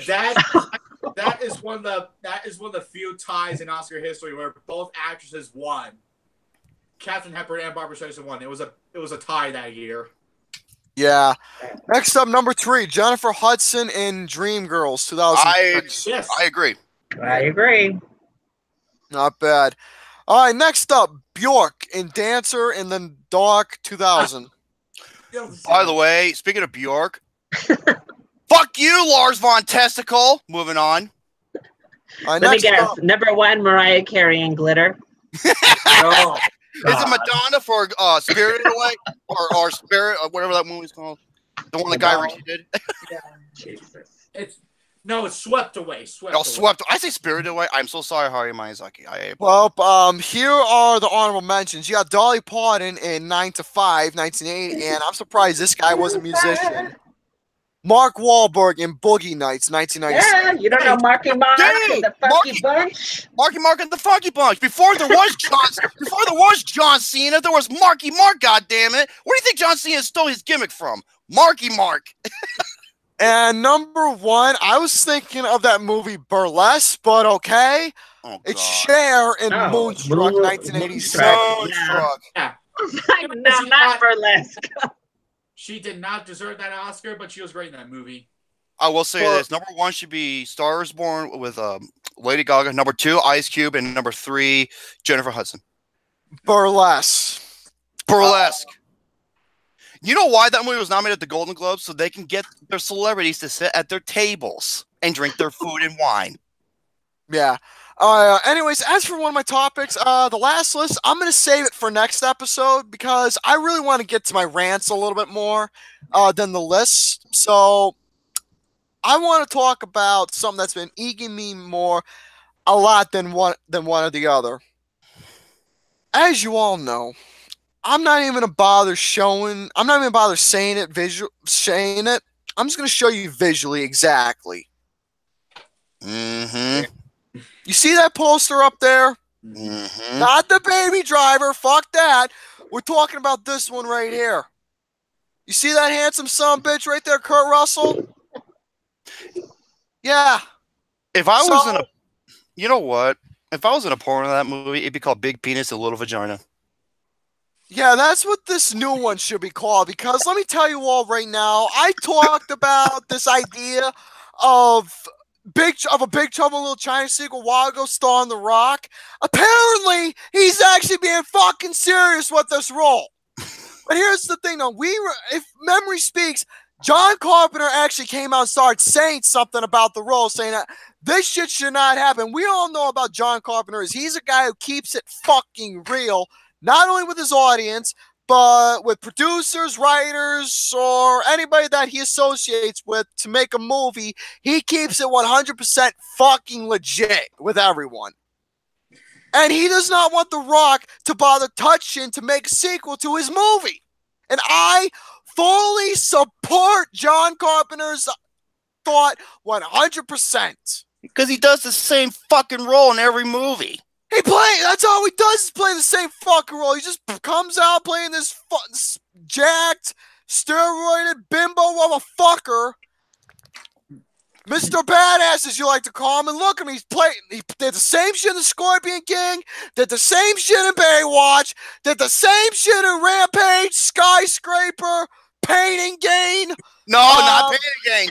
Not Pain and Gain. No, fuck not Pain and Gain. I am saying Pain and Gain. I am saying Pain and Gain. Anyway, you fat ass fucking infected pimple. You bald-headed dyke. But anyways, The Rock, majority of the time, dare I say the fucking Tooth Fairy? Yeah.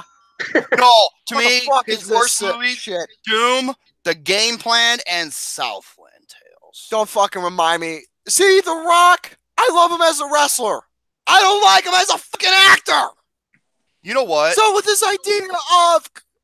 Gary, he can play that particular role in one film that would fit. It's called Jax for Mortal Kombat. Possibly, yeah. I don't know. I'm not even about to touch Mortal Kombat right now because we covered that a while ago. Yeah, they're gonna fuck that up. So I don't want to bother going back to Mortal Kombat. Right now, this fucking idea of Big Trouble in Little China is actually starting to get quote-unquote serious. Because Kurt Russell, he reveals what he thinks of The Rock doing a Big Trouble in Little China sequel. Now, reading the article, this has come from comicbook/movies.com. He was a little bit more lay back than John Carpenter was, but I'll read a little bit to you all what it says. It's not really a long article, but I'll read it. So another year, another reboot of John Carpenter's classic. The next in a long line of Carpenter's work. The updated is Big Trouble in Little China. I'm already expecting the fuckers out there to start reviewing Big Trouble in Little China just because of the fucking sequel. Review the fucking movie because you want to, not because of this fucking godforsaken sequel idea. It's like people did with Halloween.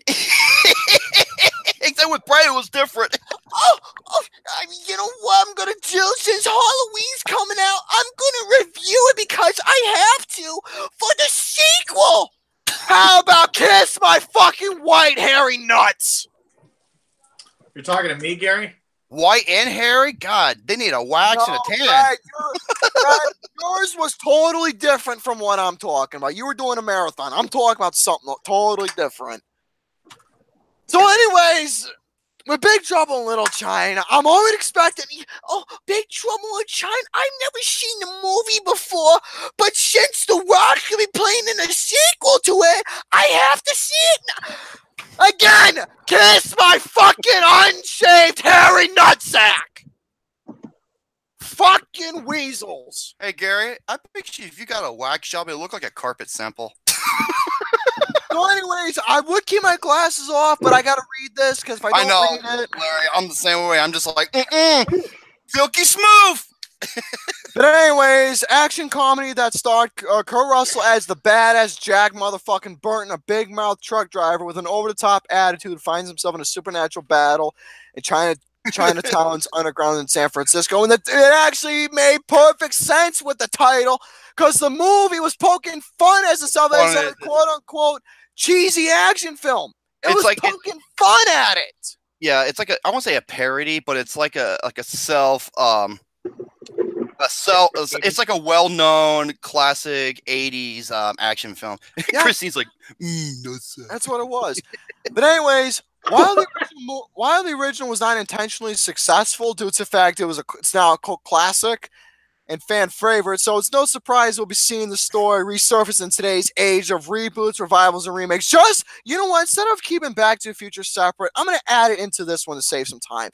Look at Back to the Future right now. Oh my God! Okay, glasses are fucking coming off now. Motherfucking fans want a reboot or remake, whatever the hell it is. Okay, but Back to the Future. Whoever said that, I swear to God. Go off a plank into the pit of the Sarlacc and get eaten forever. I'm serious. I would just like throw him in a fertilizer truck like in the first movie. Thank you. I'm gonna keep this short, simple, to the point. Back to the Future is the movie that was perfect on its own merits that should never be touched. It's a 6 out of 5. Mark my words. Mark my words. If these cocksuckers in this modern day of age decide to fucking remake this movie, I'm done reviewing modern day film. You'll never see me talk about movies ever again. I would be fucking finished. Fucking table, dude. You know, Back to the Future does not really need a remake. She goes silky smooth nutsacks. So I figured I'd bring in Back to the Future real quick. So I just want to worry about this Big Trouble in Little China bullshit that's going on. But anyways, the upcoming film, Gary, what, Brett? The first Back to the Future is my favorite 80s movie of all time. It's in my top 5 as well. And you know what? You don't have to worry because even Robert Zemeckis himself said, "Over my dead body." Robert Zemeckis and Bob Gale said, "Over our dead fucking bodies." Oh, it's 2018. It's a new millennium. How about fuck you stupid cock-sucking millennials? Yeah, it's been 33 years. How many people are talking about Out of Africa compared to Back to the Future? Exactly.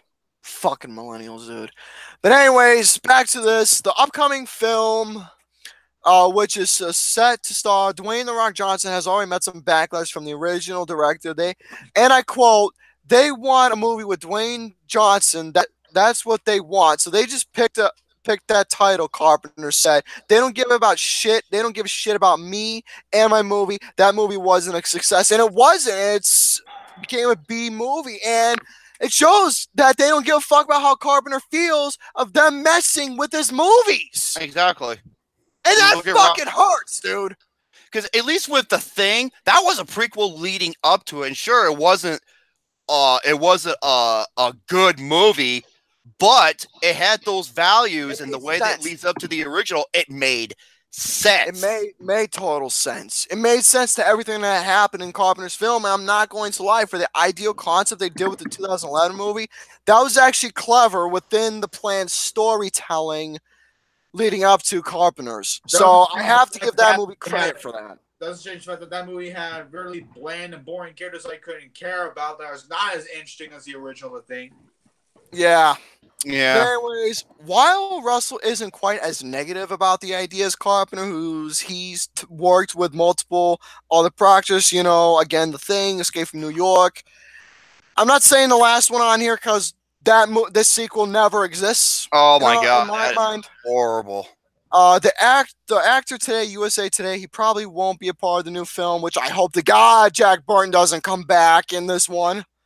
He's just a really good guy. Russell said of The Rock, I like working with him, and if he's going to do it, he and his crew will hopefully be able to come up with something that I guess makes the title work. Yeah, how about no? Yeah, some people have not been too kind working with The Rock. Look at Vin Diesel and a couple other people from the Fast and Furious series. Yeah, but Russell is an idiot. Yeah. Russell isn't sure how the new film will work, considering how fresh and different it was upon its original release. Nobody has ever done a leading man who didn't realize he wasn't the leading man. He believes like he behaves like the sidekick, but doesn't know that. End quote. But it's hard to break up that Russell Carpenter bond that they have. Yeah. Since the movie is set to be a sequel, we can assume The Rock won't have to worry about recapturing that same Burton magic. Okay, Although we can. Okay, that it's what I said about in my when I was talking about the Grinch in my Blu-ray Brett, because Ron Howard said that we weren't trying to capture the spirit and the magic of the original Grinch. I was like, okay, then why'd you make this movie at all? Yeah, and right here it says, we can only hope this new spin on the story remains silly and fun. How about stupid and not necessary? We don't think anyone wants a dark and gritty take on Big Trouble in Little China. I know. While no one really knows what to expect of Big Trouble sequel, we were at least given a successful reboot of another Carpenter film this year, Halloween, which was released in theaters. Yeah, everyone's been talking about Halloween. I haven't seen it yet. But let me tell you what right now, but this Big Trouble in Little China... We all know when it comes to those 80s classics, they just gotta be a fucking remake, cause it's a new millennium, new year, new decade. Whoop-de-fucking-do. My dick's not grown 20 inches, so they did it with Ghostbusters. They did it with Ghostbusters, and look how that happened. It was a fucking piece of shit. Oh, it was a disaster. 20 inches. Just to remind you folks how I felt when I saw Ghostbusters. I saw it in theaters. I ended up crying. Yeah, he did. He ended up bawling. I was fucking heartbroken. Because the original Ghostbusters is like one of his favorite movies of all time. Imagine how, if they did this whole sequel to Big Trouble in Little China right now, ends up being just as horrible. My fucking words, dude. It'll be in my top 10 worst films of the decade. Oh, Nightmare on Elm Street. There's another great example. We ain't talking about that. But it shares another 80s remake. It shares the same common bond. That's what I'm talking about the Nightmare on Elm Street, because that is the worst fucking horror remake of this decade for me. I fucking hate it. And next year is another remake of a classic 80s horror movie, Child's Play. I fucking hate I hated the original Child's Play, so I don't give a fuck about that. I really don't. I think the only good remake of a classic 80s film that was really good, it came out a few years ago. Is it called Silent? It's with God damn it, dude. Oh fuck! Big Trouble China sequel. I forgot the actor. Dude, Mark, I am calling it right now. The Rock's just gonna be playing as the same fucking character like he's been in his latest pictures. He's going to make the original look like a piece of shit if he does it. I'm not saying that the original is there. God, I'm not at all. I'm just saying that if he does the sequel, he'll... Okay, the better word I can say is it'll be embarrassing. Extremely embarrassing. You don't fuck with Carpenter's movies like that. I don't give a fuck if it's an actor, screenwriter, or some sort of player, whatever the fuck those fancy terms are in film. You don't fuck with Carpenter's work. Fright Night. That's probably the only remake that came out that was really good, and it was. Like I said, Kurt Russell was a little bit more laid back because Kurt Russell's a badass and he's a down-to-earth dude. Hell yeah. I'm much more with Carpenter and how he feels with this concept because, again, you don't fuck with originals. I know. Don't fucking listen to me. I'm just that dude in the white shirt who's just bitching. Well, technically you are. I know I'm bitching. I have every fucking right to bitch about this stupid idea. Yeah. It's not necessary. It's not fucking necessary for it to happen. Big Trouble in Little China was perfect on its 2 feet. What if it was a dog? On its own. I said, what if it was a dog? It'd be 4 feet. I'm sorry, Gary. I'm sorry too. I actually am sorry too. I'm fucking retarded. I just hope, it's amazing. I said it. Everything in a sequel and a remake. And now, because Big Trouble in China's getting a sequel and Enter the Dragon is getting a remake. Oh my god. Nobody's fucking goddamn remakes of the originals! Leave Bruce Lee alone! That to me is the greatest martial arts film ever made. I mean, there would be Mortal Kombat if it wasn't Enter the Dragon. Right. Fucking hell. What the fuck was that, Gary? Don't worry about that, dude. No, what was that? I'm gonna summarize this because I want my topics to be done so Fat Boy can do whatever the hell he needs to do. Fat Boy. If this fucking thing happens, I may talk about news. That's one thing, but it's not get my support. It's not get my support at all. What if it gets great reviews, Gary? What if it gets great reviews? I don't give a fuck if it's going to get great reviews or not. It's not getting my support. Well, I'm standing by my statement. Oh, the new Ghostbusters is going to be great. Look how it's gonna be phenomenal because it's something new. Oh, it's fucking ass. Look how that bad turned out. Oh, great reviews, all right. Yeah, kiss my dirty asshole. Thank you, Richard Roper, for shitting all over it. Fucking weasels, dude. Stick with the originals. Don't fuck with the originals. Don't touch them. Don't bother playing with them. Oh, the remix, bro. Oh, I gotta see the original now because... See? This is why drugs are good. Drugs cure. Now, while he's going out trying to find some Adderall, I got some right here. Let's go over the weekend box office, shall we? The weekend box office, watchmojo.numbers.com. What are numbers going? Because fuck Box Office Mojo! Because the numbers are the most precise, accurate, and reliable. Gary, quit making so much noise. Reliable numbers. Let's see what we have here in stores, shall we? And Larry is like, he heard that here box office. It's making him twist his nipples. All right. Now, here we go. Here we go. Now, we were not here last week, so I'll just go over a couple of them that were in the top 5 last week. So, coming in at number 8, it was number 5 last week. It's number 8 this week, and that is Steve McQueen's Widows. The 20th Century Fox film has made $7.955 million, and it's a 36% drop from it was in number 5 last week. It's in 2,803 theaters with an overall gross of $25 million. And yeah, it's funny because it's been critically praised, but audiences were not too thrilled with it. Audiences has been very divisive. Oh, yeah. And a lot of people think it was boring and everything. I was like, damn it. Coming in at number 7, this is the new release, and I've been hearing nothing but the greatest praise for this soon-to-be shit keep, Robin Hood. Yeah. Wait, you saw? I know you get you and Ryan O'Toole, JB Badass, and many others get the early. You go see them as early as you can to get your release. Yeah. How bad is this movie? It's terrible. It's really bad. And I love Taron Egerton. He's probably the best part of it, but oh god. How would you compare this? Because I couldn't stand this movie. Ridley Scott's Robin Hood. No, I mean, it's probably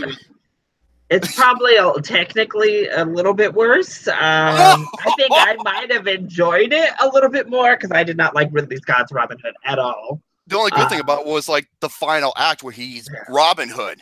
You know? Yeah, no, it was terrible, and it has a reported budget of around $100 million. So wow. it's bombing. So bombing is an understatement. Now, according to this is domestic, from Lionsgate, $9.125 million. This is like fucking 47 Ronin bad. Yeah. What did it get for the 5-day? Like the full 5, like Thanksgiving? Overall gross, 14 million. It's in big trouble, and overseas it hasn't looked much better. So it's gonna be one of the biggest bombs of the year. He said big trouble, and he reminds Gary big trouble. This is how these fucking assholes are when it comes to this big. Do you want to know how stupid these assholes are when it comes to this new sequel? I can show you how stupid they are. They're like this. I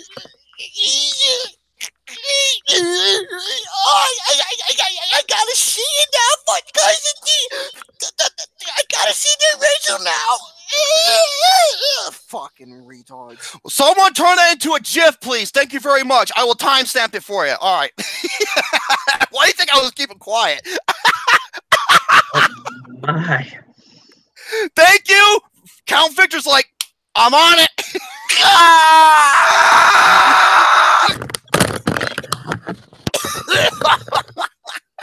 Yeah, everyone, ever since I've been saying, like, oh, I'm taking a picture of that, or I'm taking to it, everyone's been using those quotes I have. Coming in at number 6 is Instant Family. Despite getting good praise, I know some people that couldn't stand this movie.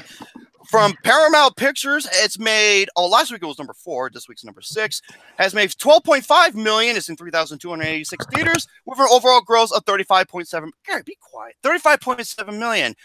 Number 5, it was number 3 last week, and it's number 5 this week. Bohemian Rhapsody from 20th Century Fox made $12.85 million, only a 14% drop. No, it's killing it at the box office. It's doing extremely well. And it's in 2,927 theaters. It's been out for 4 weeks, and its overall gross is $152 million. Well, no, Gary. Well, it's even bigger because I know the UK is killing it. Well, that's Queen for you. Yep, the UK loves them some Queen even more than us. Oh my goodness. I want to go over this. Green Book came in at number 9 with 5.4 million. It's in 1,000 theaters. I heard really good stuff about it. Number 4 was number 1 last week. Fantastic Beasts. I'm gonna go by the nickname Luke Nukem gave it. The crimes from the filmmakers. He shat all over this movie. From hey Gary, what up, brothers? Made $29.65 million, 52% drop. That's pretty much average when it comes to big known films. 4,163 theaters, and it's made $117 million. Coming in at number 3, it was number 2 last week. Dr. Seuss's The Grinch, aka Gary's biography. It's actually a little shop. It has. Yeah, it's killing it. It's a movie I knew it was going to. Yeah. And Illumination is unstoppable at the box office. Did you know that Despicable Me 3 is like one of the biggest animated films of all time? Minions. What made the so much money, over $1 billion. I mean, it's insane what Illumination can do. I'm getting sick and tired of those Twinkies. Secret Life of Pets 2 coming up next. I'm getting sick and tired of Illumination. Had they other than the first two films, had they made a good movie? Sing, you ever seen Sing? I thought it was overrated. I didn't care for it. I feel like everything. They make very few like terrible movies, in my opinion. Everything is just very mediocre from Illumination. Like they're not horrible, but they're just kind of there to me overall. Here's why. Okay, I said this in my review of The Grinch. This is why Illumination is making so much money, because they cater towards the millennials or the teen pop culture. And they not have to do. This is what Illumination is also known for doing. They have their characters from the movies like in ads, just promoting anything. Like with the Grinch, they have the Grinch, in an Xfinity commercial. Mm-hmm. Yeah, they know how to advertise their films for sure. Well, yeah, because they're up to 180 million after 2 weeks. What is it, 2 or 3? 3 weeks. That's 3 weeks. Crazy. 3 weeks. Yeah. Coming in at number 2, I've been hearing a lot of great stuff. Creed 2 from MGM, 35.29 million. They're saying this is like the Rocky 2 of the series. I can kind of see that. 3,441 theaters that it's in, and its overall gross is 55 million over the 5-day period. And Ryan Coogler said he had a lot of faith in this in the director of Creed 2, and I guess he was right. Yeah. Coming in at number 1, my most anticipated film for the rest of the year. I'm probably going to see this either tomorrow or the day after. Ralph Breaks the Internet. Emoji movie, take notes. From Walt Disney, generated 55.6 million. It's in a little over 4,000 theaters. Overall gross, 84.4 million. What is it? The second highest, I think, Thanksgiving 5-day of all time. Mm-hmm. Yeah, beating out Moana for that number 2 spot. Oh, I love Moana. I love Moana. I love that movie. Moana. But I did love Ralph Breaks the Internet. It's really, really good. So it definitely deserves it. I'm going to say this. I'm going to say this again. Disney Animation Studio is the best filmmaking studio working today. Every single movie they have made has been phenomenal. Every single one. Yeah, even Frozen. Their live action would be as strong as their animation studio right now. Well, that's why I said Disney's animation studio. I mean, they started with they started. I mean, Tangled, Frozen, Wreck-It Ralph, Zootopia, Moana. Fuck, they're unstoppable. They're so good. Yeah, they're great. I think this is honestly right up there with the Disney Renaissance for some of the best periods Disney's ever had with their animation. I mean, they're the new Pixar. Yeah. Pixar's struggling to keep up.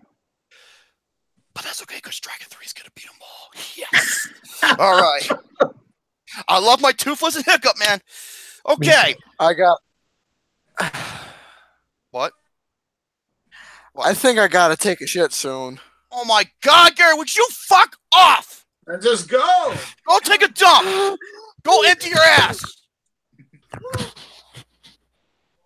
You and your ass have something. You and your ass have something in common. You're full of shit.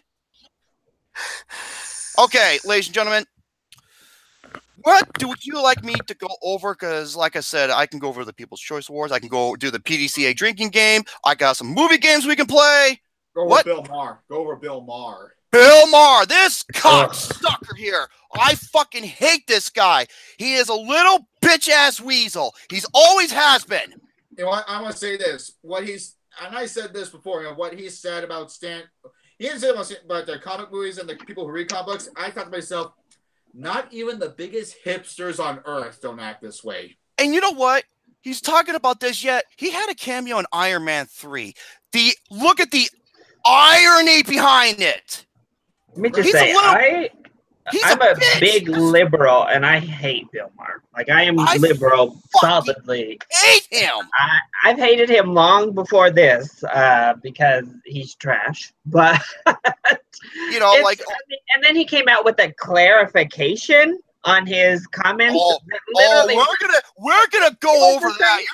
It was like legitimately. What are you talking about? He just dug himself a fucking hole even deeper.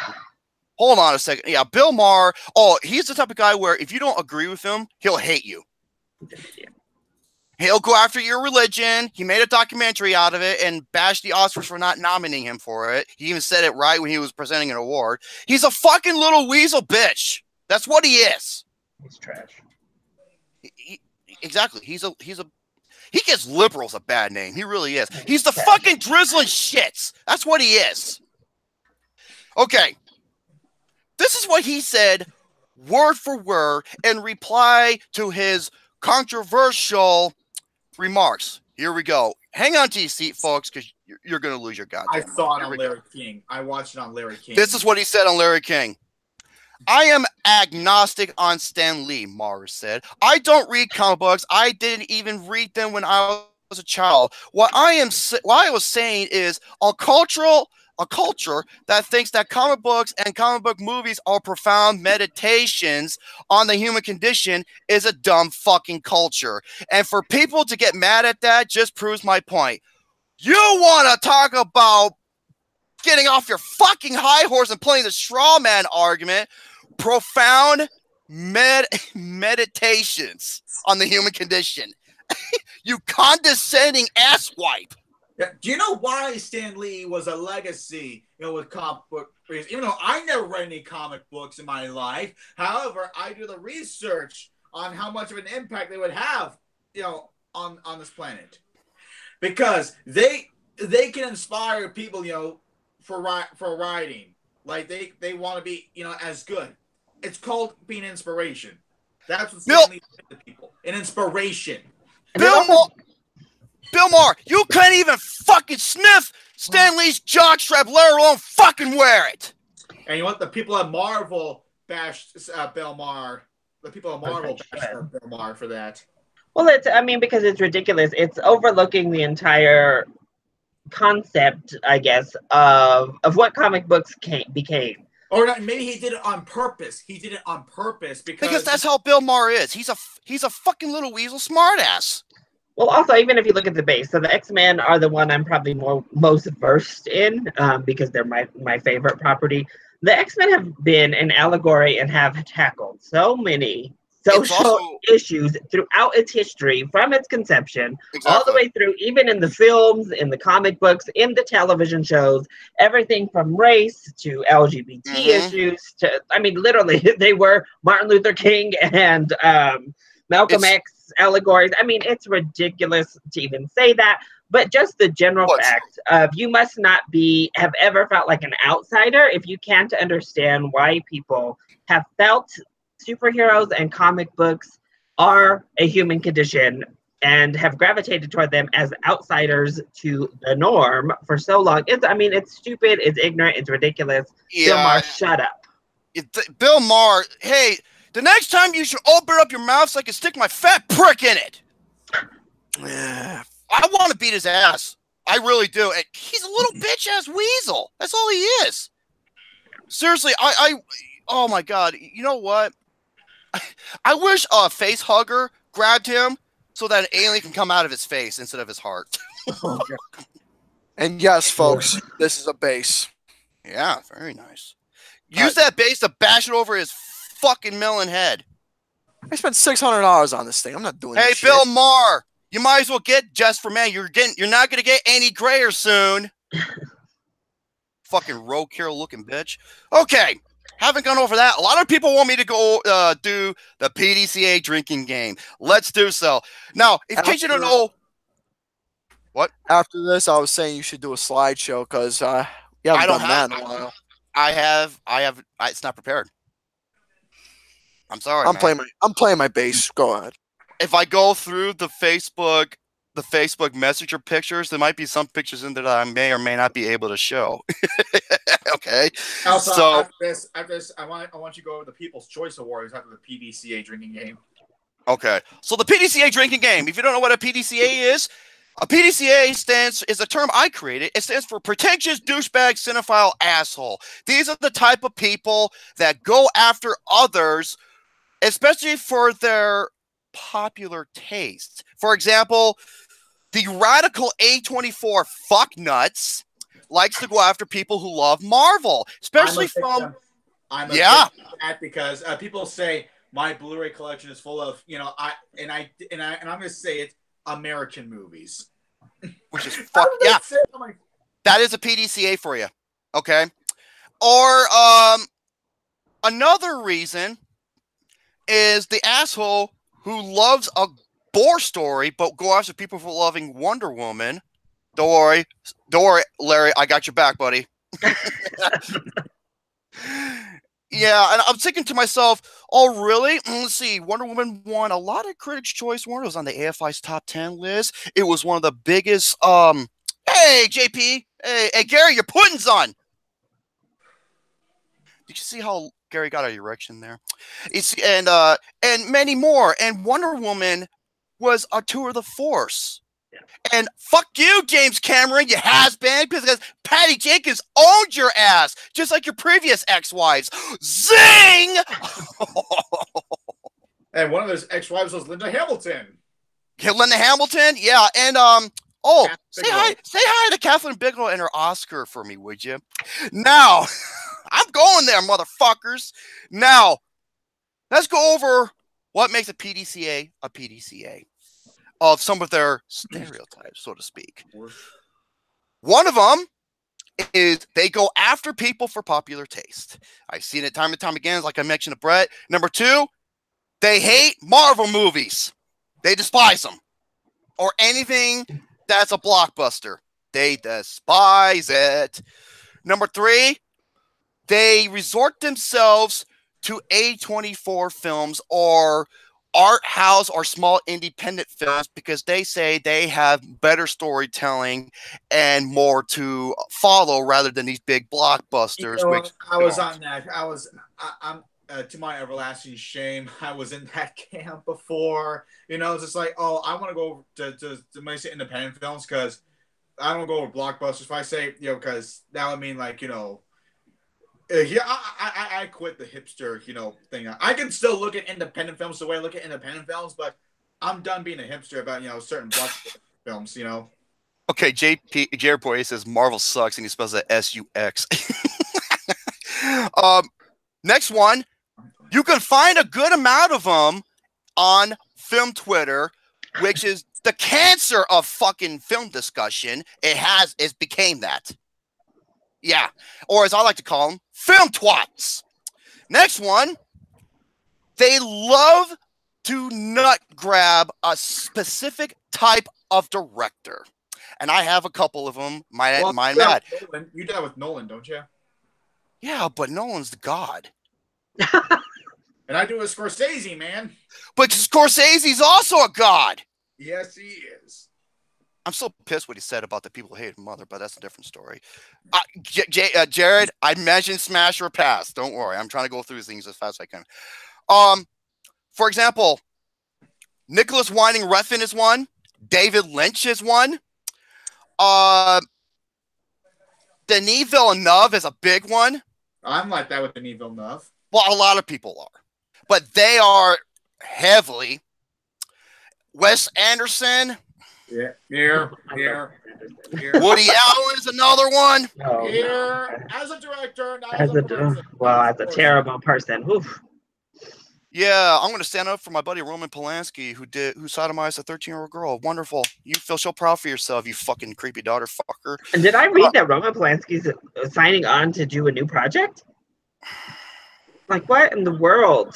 I don't know how anyone can work for him. Aren't you in running? You're not even allowed in the country. Well, remember, when he won his Oscar, he wasn't even there to accept it, and he got a standing ovation. Why wasn't he there? Because he fucked up. Right. Anyway. What do you think of the guy who directed Stalker? I have no idea. I know there's plenty more. But those are like the main common ones. Terrence Malick. Oh my, thank you. Terrence, oh my God. The screensaver of movies. Oh. No, seriously, that is what his films are. Like, if you go behind the scenes, he'll just tell an actor just to go out and just walk among the scenery. And again, and he'll film. You're talking to a guy, me, who is a big fan of art house films. Not so much on Terrence Malick, though. Other than the Thin Red Line. Other than the Thin Red Line is... That's probably the only one. And I couldn't stand The Tree of Life. Oh, my God. Ray Edward Schultz. Thank you, Count Victor. That's another great one. He only made 2 movies. I don't know why you would count him. He only made 2 movies. Oh, my God. David Lick. So, yeah. Those are, I guess you could say, the main aspects. Okay, and the biggest one they're known for is going after certain individuals who, who are best of the year list. It's like, I don't want to say popular, but well known, which is asinine.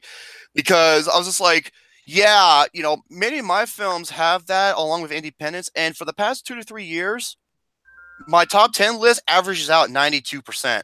So what the fuck do I know, right? Exactly. Okay. And they would assume that, because I have no knowledge in foreign films. No, I love a lot of foreign films. Just because I don't watch as many foreign... They act like, watching foreign films or even more independent, independent films, like more independent than A24, that's what I mean, is like the end-all, be-all to being like a true film nerd or something. Oh, okay. Yeah, you are a true film enthusiast if you only care about these independent type films. I've gotten that before. Yeah, and if I watch plenty of foreign films, like, how about, I'm a true film nerd because I watch a movie and I study it. I watch all the behind the scenes stuff. Yeah. I mean, yeah, okay, you got The Raid 2. What was the one that El Laberinto de Fondo? Pan's Labyrinth. That's my favorite foreign film of all time. And also Battle Royale, Old Boy, another good one. And what's that? It's one of Alejandro Gonzalez Iñárritu's first film. It involves dogs. It came out in 2000, the same year as Crouched Tiger, Hidden Dragon, though. Los Perros Hermanos. Yeah. I forgot what it's called. No. What?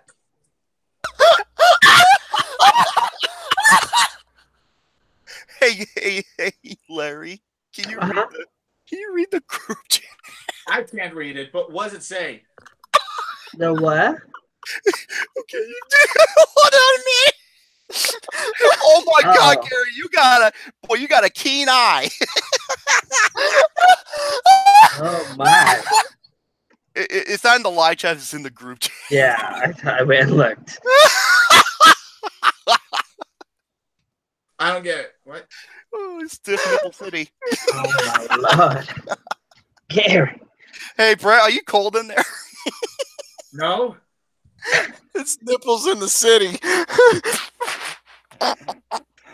Holy God, Nipples in the city. Walk around, he looks pretty. What are you talking about, Mike? Dude, your fucking nipples can cut diamonds. What are you talking about? Brody, we can see your nipples all stiffen up in your shirt. Oh my God. I'm sorry, Larry, but dude, he told me.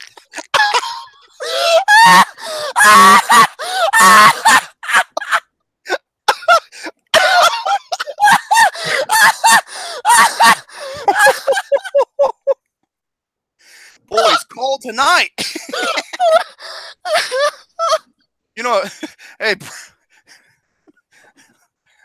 Hey, Brett, do you have ice cubes on your nipples, or are you just happy to see me?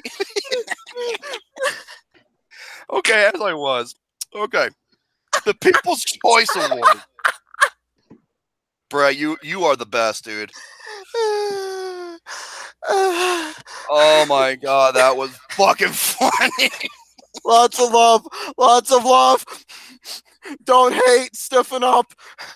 Dude, I can put away my handsaw to cut my 2x4s now. Hey, man. You're following my advice. Okay. The nipples are stiff. And, something else. Okay.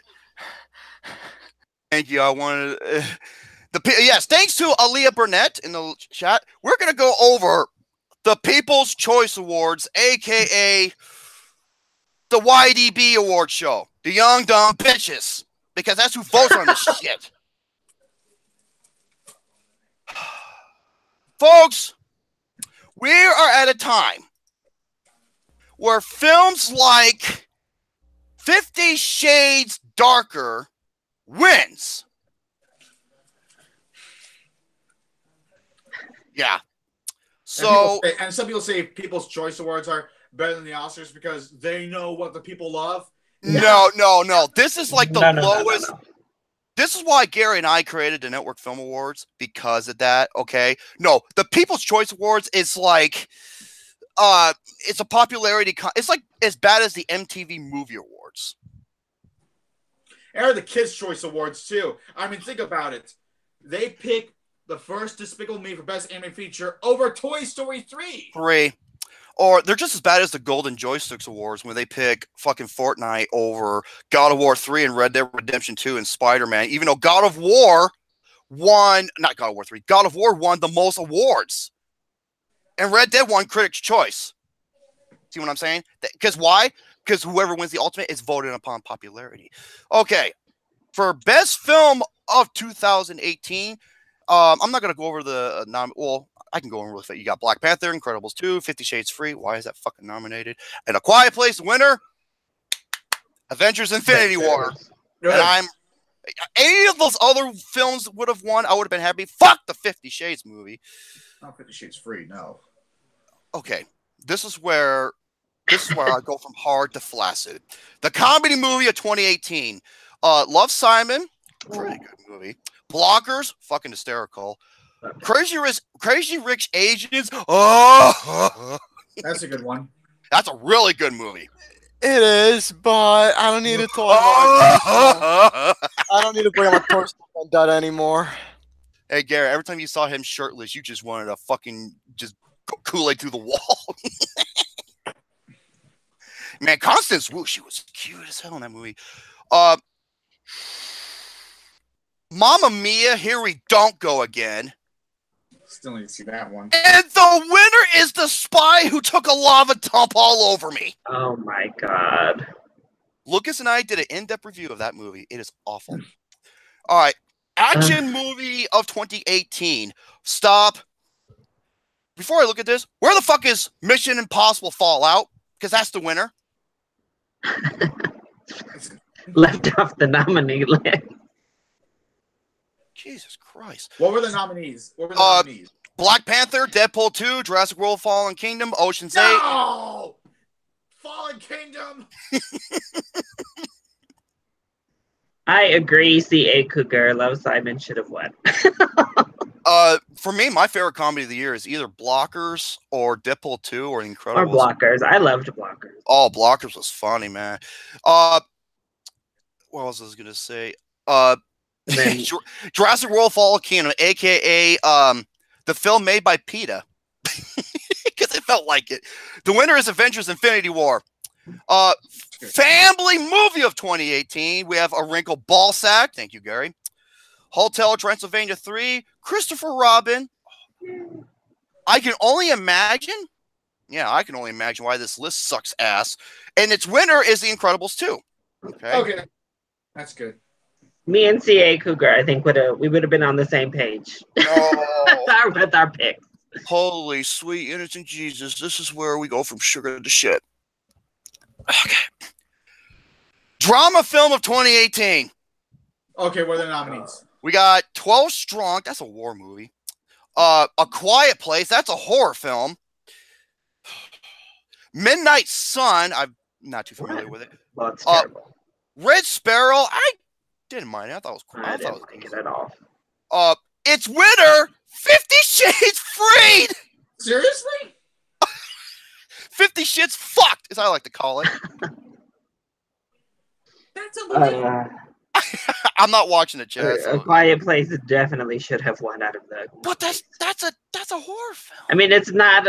listen, I don't need it to be a drama to beat out the other nominees. Well, I'll take that over fucking, 50. I mean, I guess if we're talking about a real drama, maybe 12 Strong was fine. It's a fine war film. I liked it more than I liked Red Sparrow, so I guess that would be my pick. Yeah, I can understand. Male movie star of 2018, Chris Hemsworth. Should have won. No. Yes, always, every day. Win all the awards, Chris Hemsworth. He'll let you hold that Stormbreaker. Robert Downey Jr., Infinity War. Chris Pratt, Fallen Kingdom. No. Nick Robinson for Love, Simon, and its winner. I can disagree. Chadwick Boseman, Black Panther. I mean, I'm fine with Chadwick winning. But Chris Pratt, no. Female movie star of 2018, Sandra Bullock and Anne Hathaway for Ocean's 8. I really liked Ocean's 8. I thought it was a good spinoff. I agree. Thank you. And by the way, Sandra Bullock and Kate Blanchett. Nobody rocks a pantsuit like Kate Blanchett. Nobody. Kate Blanchett. What you did can do it. What you did to Thor, you can do it to me, and I'll say thank you in response. Honey, you are fine as hell, man. 3 words: The Notebook scandal.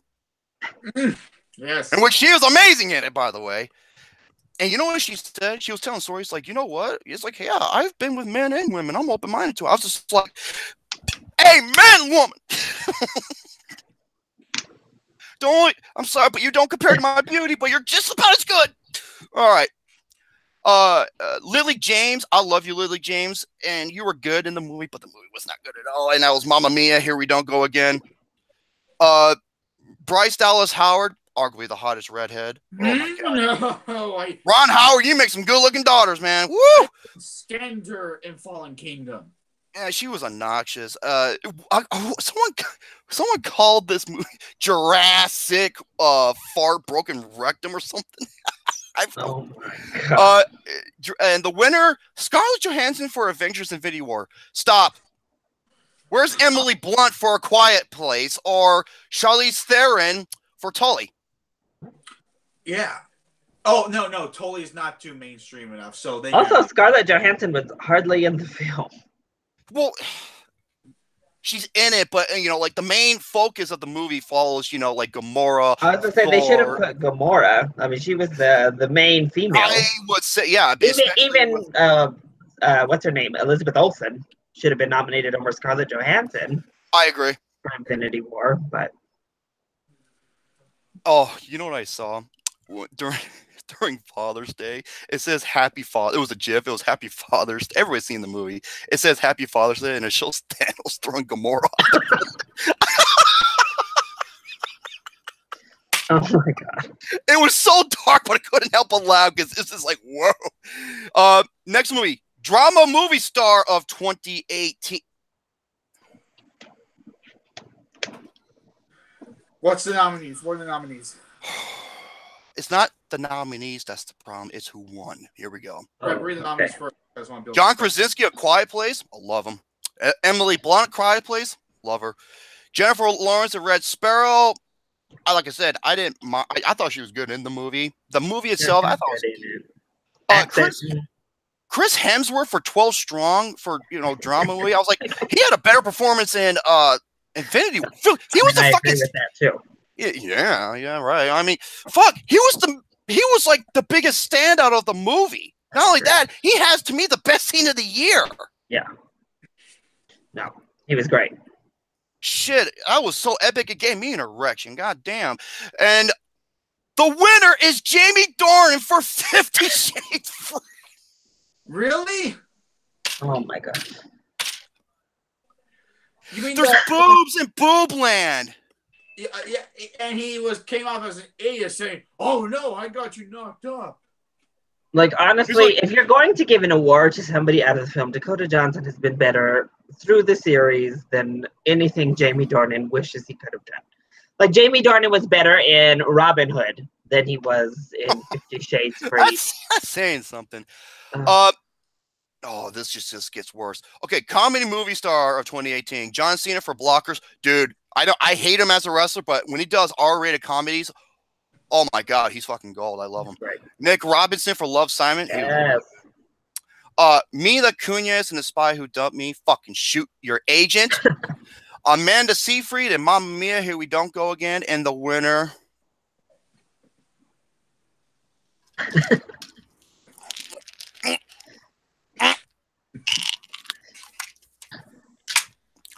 Melissa McCarthy, death of the party. She's my pick for the worst actress of the year for that movie. Fucking shoot me. Right? Do you think she's worse here than Tammy or the boss? No, I don't. Yes, I do. I do. You know why? Tammy is the worst thing she's done for me. Because there are so many scenes in this movie that I can't even announce what's the worst scene in the movie. From Tammy, I can name you what was the worst scene in Tammy. It was the fast food area, or in the boss, it was both fight sequences. This one, there's like 5 or 6 scenes. Awful. Jerome, you definitely do need to watch Can You Ever Forgive Me, though. She is great in that film. I've heard that she is just bad. She, like I said, she has like the most roller coaster, like, is there any more? Action movie star of 2018, Chris Hemsworth. It is very strange that they nominated him for 12 Strong for everything, though. So that movie wasn't even really that popular, and it's like you said, why is he not the nominee out of Avengers? I don't get it. But Ryan Reynolds for Deadpool 2, I can see that. Chadwick Boseman for Black Panther, I can see that. Chris Pratt, Fallen Kingdom. Oh, the winner, Danai Gurira, if I pronounce her name, her name, excuse me. For Black Panther. I mean, I love Denai, so it's good. Walking Dead. And that is it for the People's Choice. Now, we're just going to go a little bit of overtime. Jared wants... Okay, I could do one of a few things. I can go over my rant on Nobody's Fool. I can play Smash or Pass with Larry here. Oh, I hear it. Nobody's Fool. Okay. Nobody's Fool.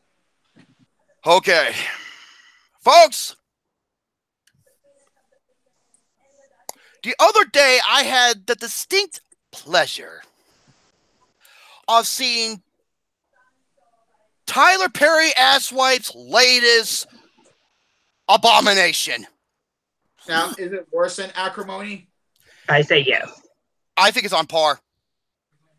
And that is Nobody's Fool. Okay?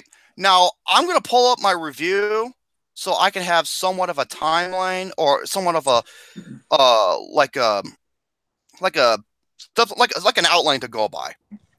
Because I couldn't believe what the fuck I saw. Now, the film starts off. Well, first of all, let me just tell you this. Man, I thought Acrimony had 2 of the most unlikable leads. This one's on par because the 2 main leads in this movie... Oh, hold on a second. Yes, it did. It really did. Thank you, Gary.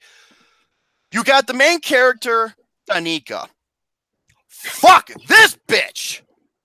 Because she's like this successful, rich entrepreneur who, except when it comes to common sense, she's as smart as a goddamn brick. She is. And the decision, and get this, the movie is about her where she's in a relationship with a guy named Charlie to where she has never seen before or met in person, only talked to him through a phone for a year. Catfish much? Wow. She is a fucking imbecile. And not only that, some of the decisions she makes her one of the most unlikable characters in recent memory. And Tyler Perry once again pulls the identity thief effect. If you don't know what the identity theft effect is, or identity thief effect is where you go throughout this whole movie hating one of the main protagonists so bad, and then the film tries to manipulate you into feeling sorry or bad for them. Oh, yeah. And I believe Larry can confirm this. This movie does that with Danica. Oh, they do a complete bait and switch in this movie. Like it goes from being like an over-the-top ridiculous comedy, whatever, to like a stereotypical sappy, horrible advice on love Tyler Perry film. Yes, because okay, what you see in the trailers, get this. That's just the first act of the movie. Once the half of the movie is over, that's it. That's the storyline, and it just goes into some random, stupid, melodramatic bullshit romance. That's terrible. And oh yeah, and she's complaining like I can't find a guy, you know. And yet there's one right in fucking front of her, greeting her, giving her so much time, so much love, and she's just like, oh, I'm not into it. Even though he's like the best looking guy there, even though he's got an edgy past, he's doing what he can to become a good person, not only for himself but for others that he knows. And she's just so goddamn delusional, obscure, naive. You want to go out and choke a bitch. That's how bad she is in this movie. We have and Tiffany you know what? Haddish up to 1 million. And she then, has turned to 1 million. And then we have her sister, who plays. Her name is Tanya, played by Tiffany Haddish. Honey, what the fuck happened to you? You were gold in Girls Trip. You were fucking amazing in Girls Trip. You had me dying. The fucking grapefruit. Oh, yeah. yeah, that funny. Wow.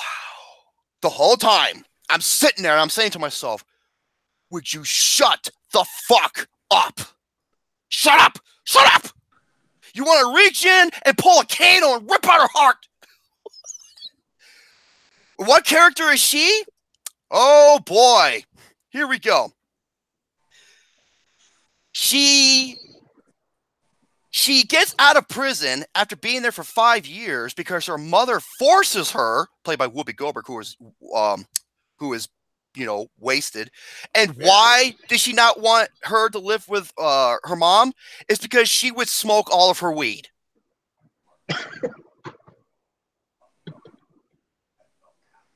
And Tiffany Haddish is, I'm not saying this to be mean. I'm saying this because this is true.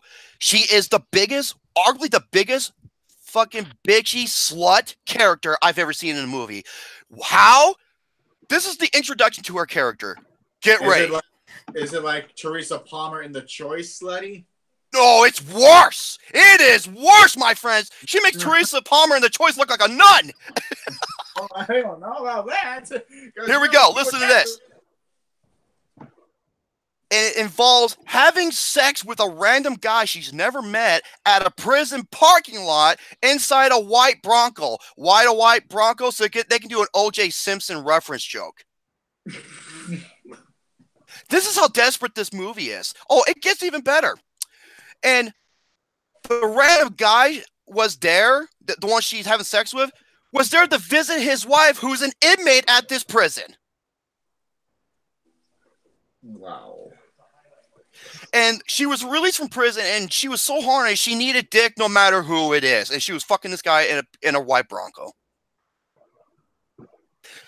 Okay, and not only that, even though she may have people smarts, she's dumb as a fuck. She's dumb as a fucking rock in terms of book smarts. To where she has a tattoo on her back that says bitch, but it's spelled B-I-C-T-H.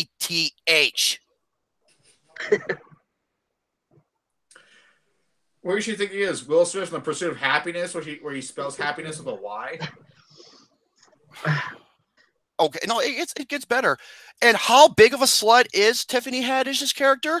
Throughout the entire fucking movie, she just does random sex joke after random sex joke after random sex joke after random sex joke, and she gets hired by the one who loves her sister, who runs a coffee shop, because Tiffany Haddish ran one while she was in prison, and she's an expert at it, even though that she talks like a sailor and acts like, she acts like a stereotypical ghetto thug. She does. Really? Yes. I mean, this is the problem. This is why the black community gets a little mad with Tiffany Haddish over like kind of cooning it up for. I can't really blame her. I blame Tyler. I blame Tyler Perry. How is this fucking guy worth? He's worth $600 million. Well, when you write, direct, and act in all of your movies, then you don't have to pay anybody else. So you know why? And I love how he says he doesn't screen for critics because of two reasons. One, he claimed it costs too much. Remember, he's worth $600 million. Look it up at Celebrity Network. And two, he hates critics. He even hates critics. So he doesn't care if his movies are good or not. He just cares about making money. He hasn't made a good movie at all. He's garbage. Except, well, unless you count Gone Girl. He didn't make that movie. He was he was directed by a talented man named David Fincher, who is like a legend. Fight Club, Seven, The Social Network, Gone Girl. The Game. The Game's really good. Yes. Panic Room is overlooked. Mm-hmm. So he's not knowing the bullshit. Oh, and here's another example. Tanya got a hold of these people to help her sister's situation because she thinks she's being catfish. Well, yeah, she's talking to someone she's never met or never seen, and claims that she's in love with him over a phone for a year. So Tanya finds both of them very attractive to where she states that she wants to have their babies and how good she can fuck them. I'm not joking. Yet, one of them states that he's married with a child. And when the guys decline, she goes, no, these guys are really stuck up. I'm like, fuck you, you dirty whore. Even to the point where she's trying to blow, you know, like when she's riding in a car with Danica's boyfriend or the one who likes her, he tries to give him a blowjob while he's driving. Gary, ow. I'm not making this up. This movie is insulting. And the best character in the movie is Frank, but the way he is treated like a piece of fucking meat, the way he's being deliberately just, I won't say punished, but just thrown out to these fucking wolves is insulting. Fuck you, Tyler Perry. You are garbage. How you have a fan base? It's like the same odds of me getting a girl pregnant, and I shoot blanks, okay? I don't know how people can like his Medea films. I don't get it. How can anyone like any of his fucking movies? His Medea films, there's all like little to no punchline to any of his jokes. Like the only there's no storyline, there's no stride, there's no script, if you want to call it a script. The only joke is just, you know, hey, I'm a man wearing my grandmother's clothing. Am I funny? Yeah, let's go over some of the dialogue, shall we? While they're at work testing perfume at Danica's place, one of the people's like, I'm on a strict no smelling diet this week. I lost 4 pounds. Tyler Perry, I swear to God, I want to take your scripts and shove them so far up your ass, it will become like a paper shred out of your mouth, you dumb dick. And then, the list. How do you want it? How you want it? And they're like, you know, they're trying to make a slogan or like a catchphrase. They're like, it sounds scary. They're like, I like that. Scary's good, yeah. And one person's like, yeah, like Schindler's List. I also hate when places have like these like marketing places and they come up with these like amazing things in the end, and really it's still like garbage. You're like, oh no. Listen, that's not it, y'all. That's not it. Keep brainstorming. Oh my God. That sounds like they you know, explain the joke. That sounds like they're explaining the joke. Dude, there's okay. A joke has to be funny. There is no jokes. It's just bullshit. That's all Tyler Perry is. Also, how many times Danica breaks Frank's heart? I'm just like, how can anyone support this character? And the way he treats Frank, and especially for certain acts that she does towards him, I'm just like, I hope this chick fucking gets crushed in a car crash. I'm serious. Also, she's that despicable. Talking about those two, can we talk about Tyler Perry? Don't direct R-rated films anymore, please. Because these sex scenes were Cinemax, dark, like terrible. Okay. The weird cursing that they put in that wasn't just off the cuff from Tiffany Haddish, that was like written into the script, so forced and unnatural. But no, that was like the worst shot sex scenes I think I might have ever seen. They were terrible. You know it's bad when The Room does it better. Oh, I'm serious. And guess what? This movie has two of the worst scenes of the whole fucking year for me. One of them involves a cameo. Oh. I was wheelchair. The wheelchair cameo. I was at a loss for fucking words. I had to take. Okay, this movie is like an hour 40 minutes. It took me over 3 hours to finish. Oh, unfortunately, I was sitting in the theater, so I finished. Unfortunately, and a lot of people ask me this, Jerome. You see a lot of films, especially the bad ones. Why you see so many bad films? Here's why: because towards the end of the year, I can claim what is the worst of the fucking worst because I see them all. I just watched Duck, Duck, Goose last night on Netflix. Hey, Gary. Worst of the year. And that was dreadful. Absolutely terrible. If it's, okay, like I said, Netflix, I don't cover unless I give it, unless there is an exception, like Gareth Evans. I love you, man. Okay. Duck, Duck, Goose was supposed to get a theatric release and then got dumped to Netflix. Thank God. Oh my God, yeah. And and here's this. This movie has a message. Get ready for this. Ready? Tyler Perry had to throw this little message into this where Danica spoke for word. Oh, men do this all the time. Yeah, all men are fucking idiots who always want to cheat on their loved ones. Unlike you piece of shit, who did it multiple times. So Tyler Perry and Danica, you can lick a fucking goat's dirty asshole. It's not like they just pulled a knock with their message. This was a big fat fucking zero. Get ready for this. The ending of this movie, it rips off Say Anything. But quite literally. Like, quite literally. It rips, okay. You know how with the person stands out of their house and they play a loud song in order to win their heart back? Huh? That's John Cusack's infamous scene where he plays Peter Gabriel's in your eyes, which Say Anything is one of the greatest romance films ever made. It's in the top 5 for me. This movie did that, but it was so forced, so manipulative, so cringe, so wooden, so pathetic. Fuck you, Tyler Perry. This is the biggest fucking zero I can give to a movie. Terrible. This is beyond garbage. Austin saw this. He was at a loss for words. He was so pissed. He's like, yeah, I expect to see this really high on my list. And same here. Fuck you, Tyler Perry. You are garbage. You haven't learned a goddamn thing. And that's what sickens me. How many zeros have you given this year? 9. Oh, my. Oh, my God. That's higher than your 2008 zeros. Well, the most zeros I given was last year, which was like 11.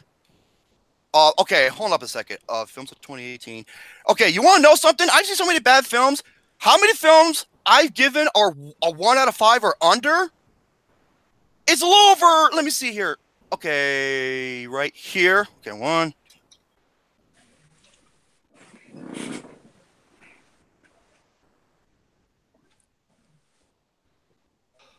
Films I've given a 1 out of 5 or under. 33 films. Really? Almost 2 dozen. Over 2.5 dozen, excuse me. This year has been fucking awful. Yes, there are some gems, but they're surrounded by shit. Oh, my. Speaking of shit. Okay. I'm going to do this very quick. Smash or pass, Chris Hemsworth. Smash as often as possible. Yeah. Please. No. Yes, please. No thanks, dude. No, he doesn't. He's not for you, Gary.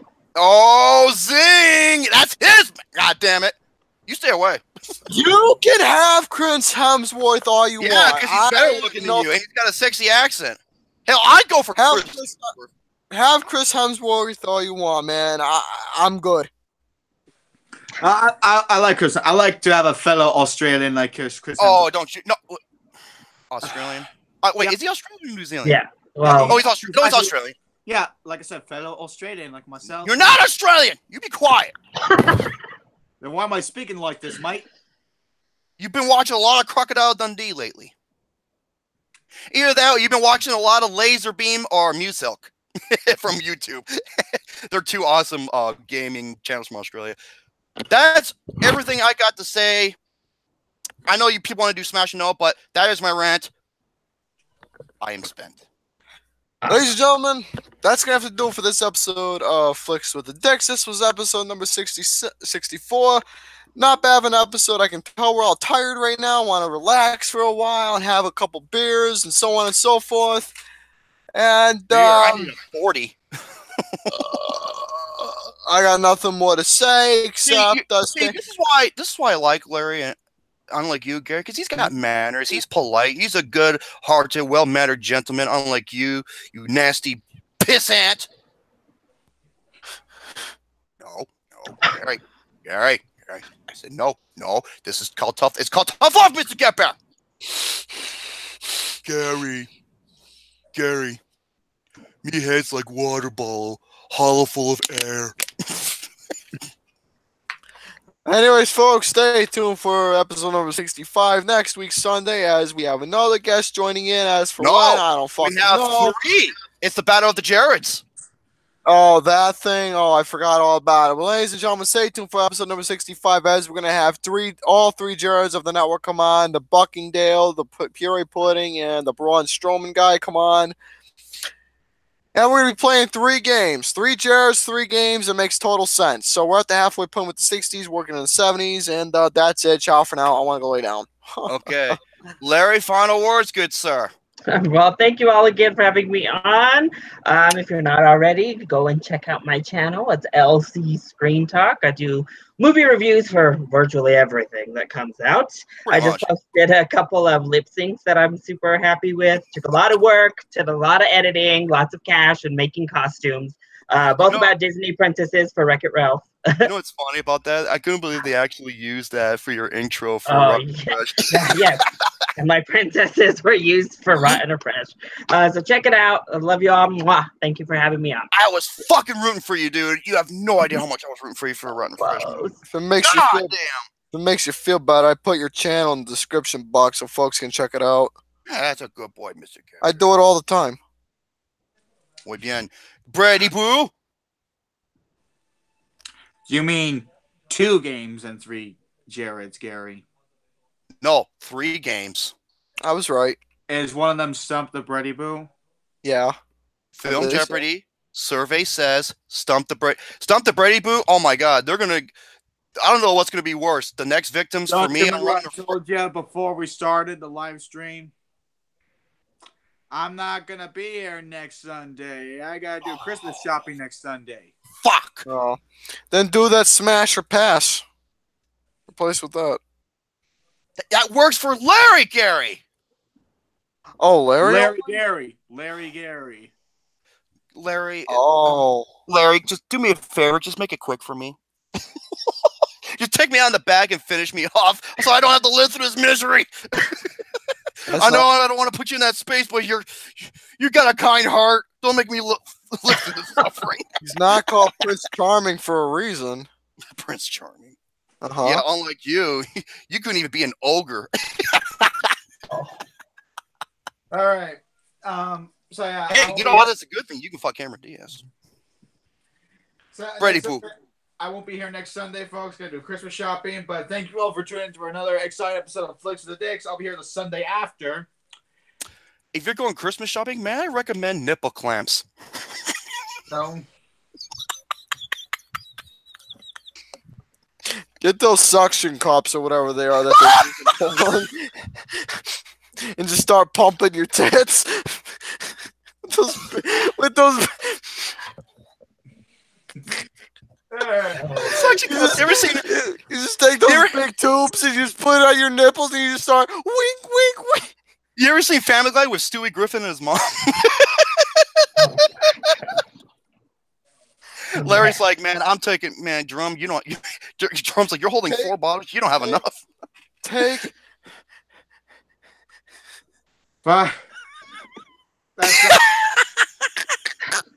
That's all I got for you guys. And Drum, you please conclude this before it gets any worse.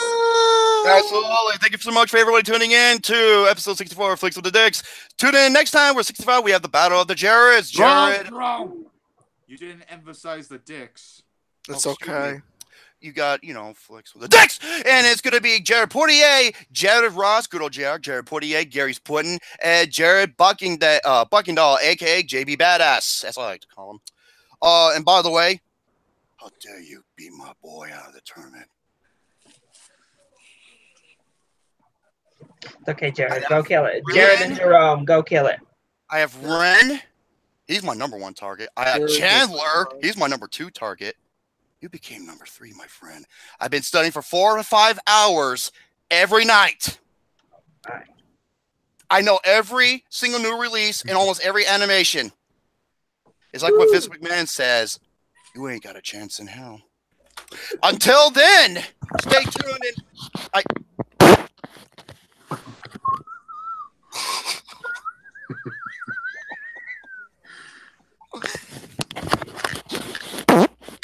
What the fuck? You're not human! What the hell is wrong with you? Motherfuck you and your goddamn farts, and motherfuck Tyler Perry. Now, if you excuse me, don't you fucking fart again, you stinking ass prick.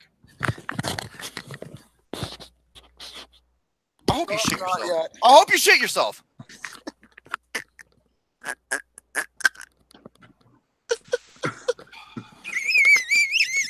Now, if you excuse me, I'm going to look up classic Asian porn starring Kobe Tai.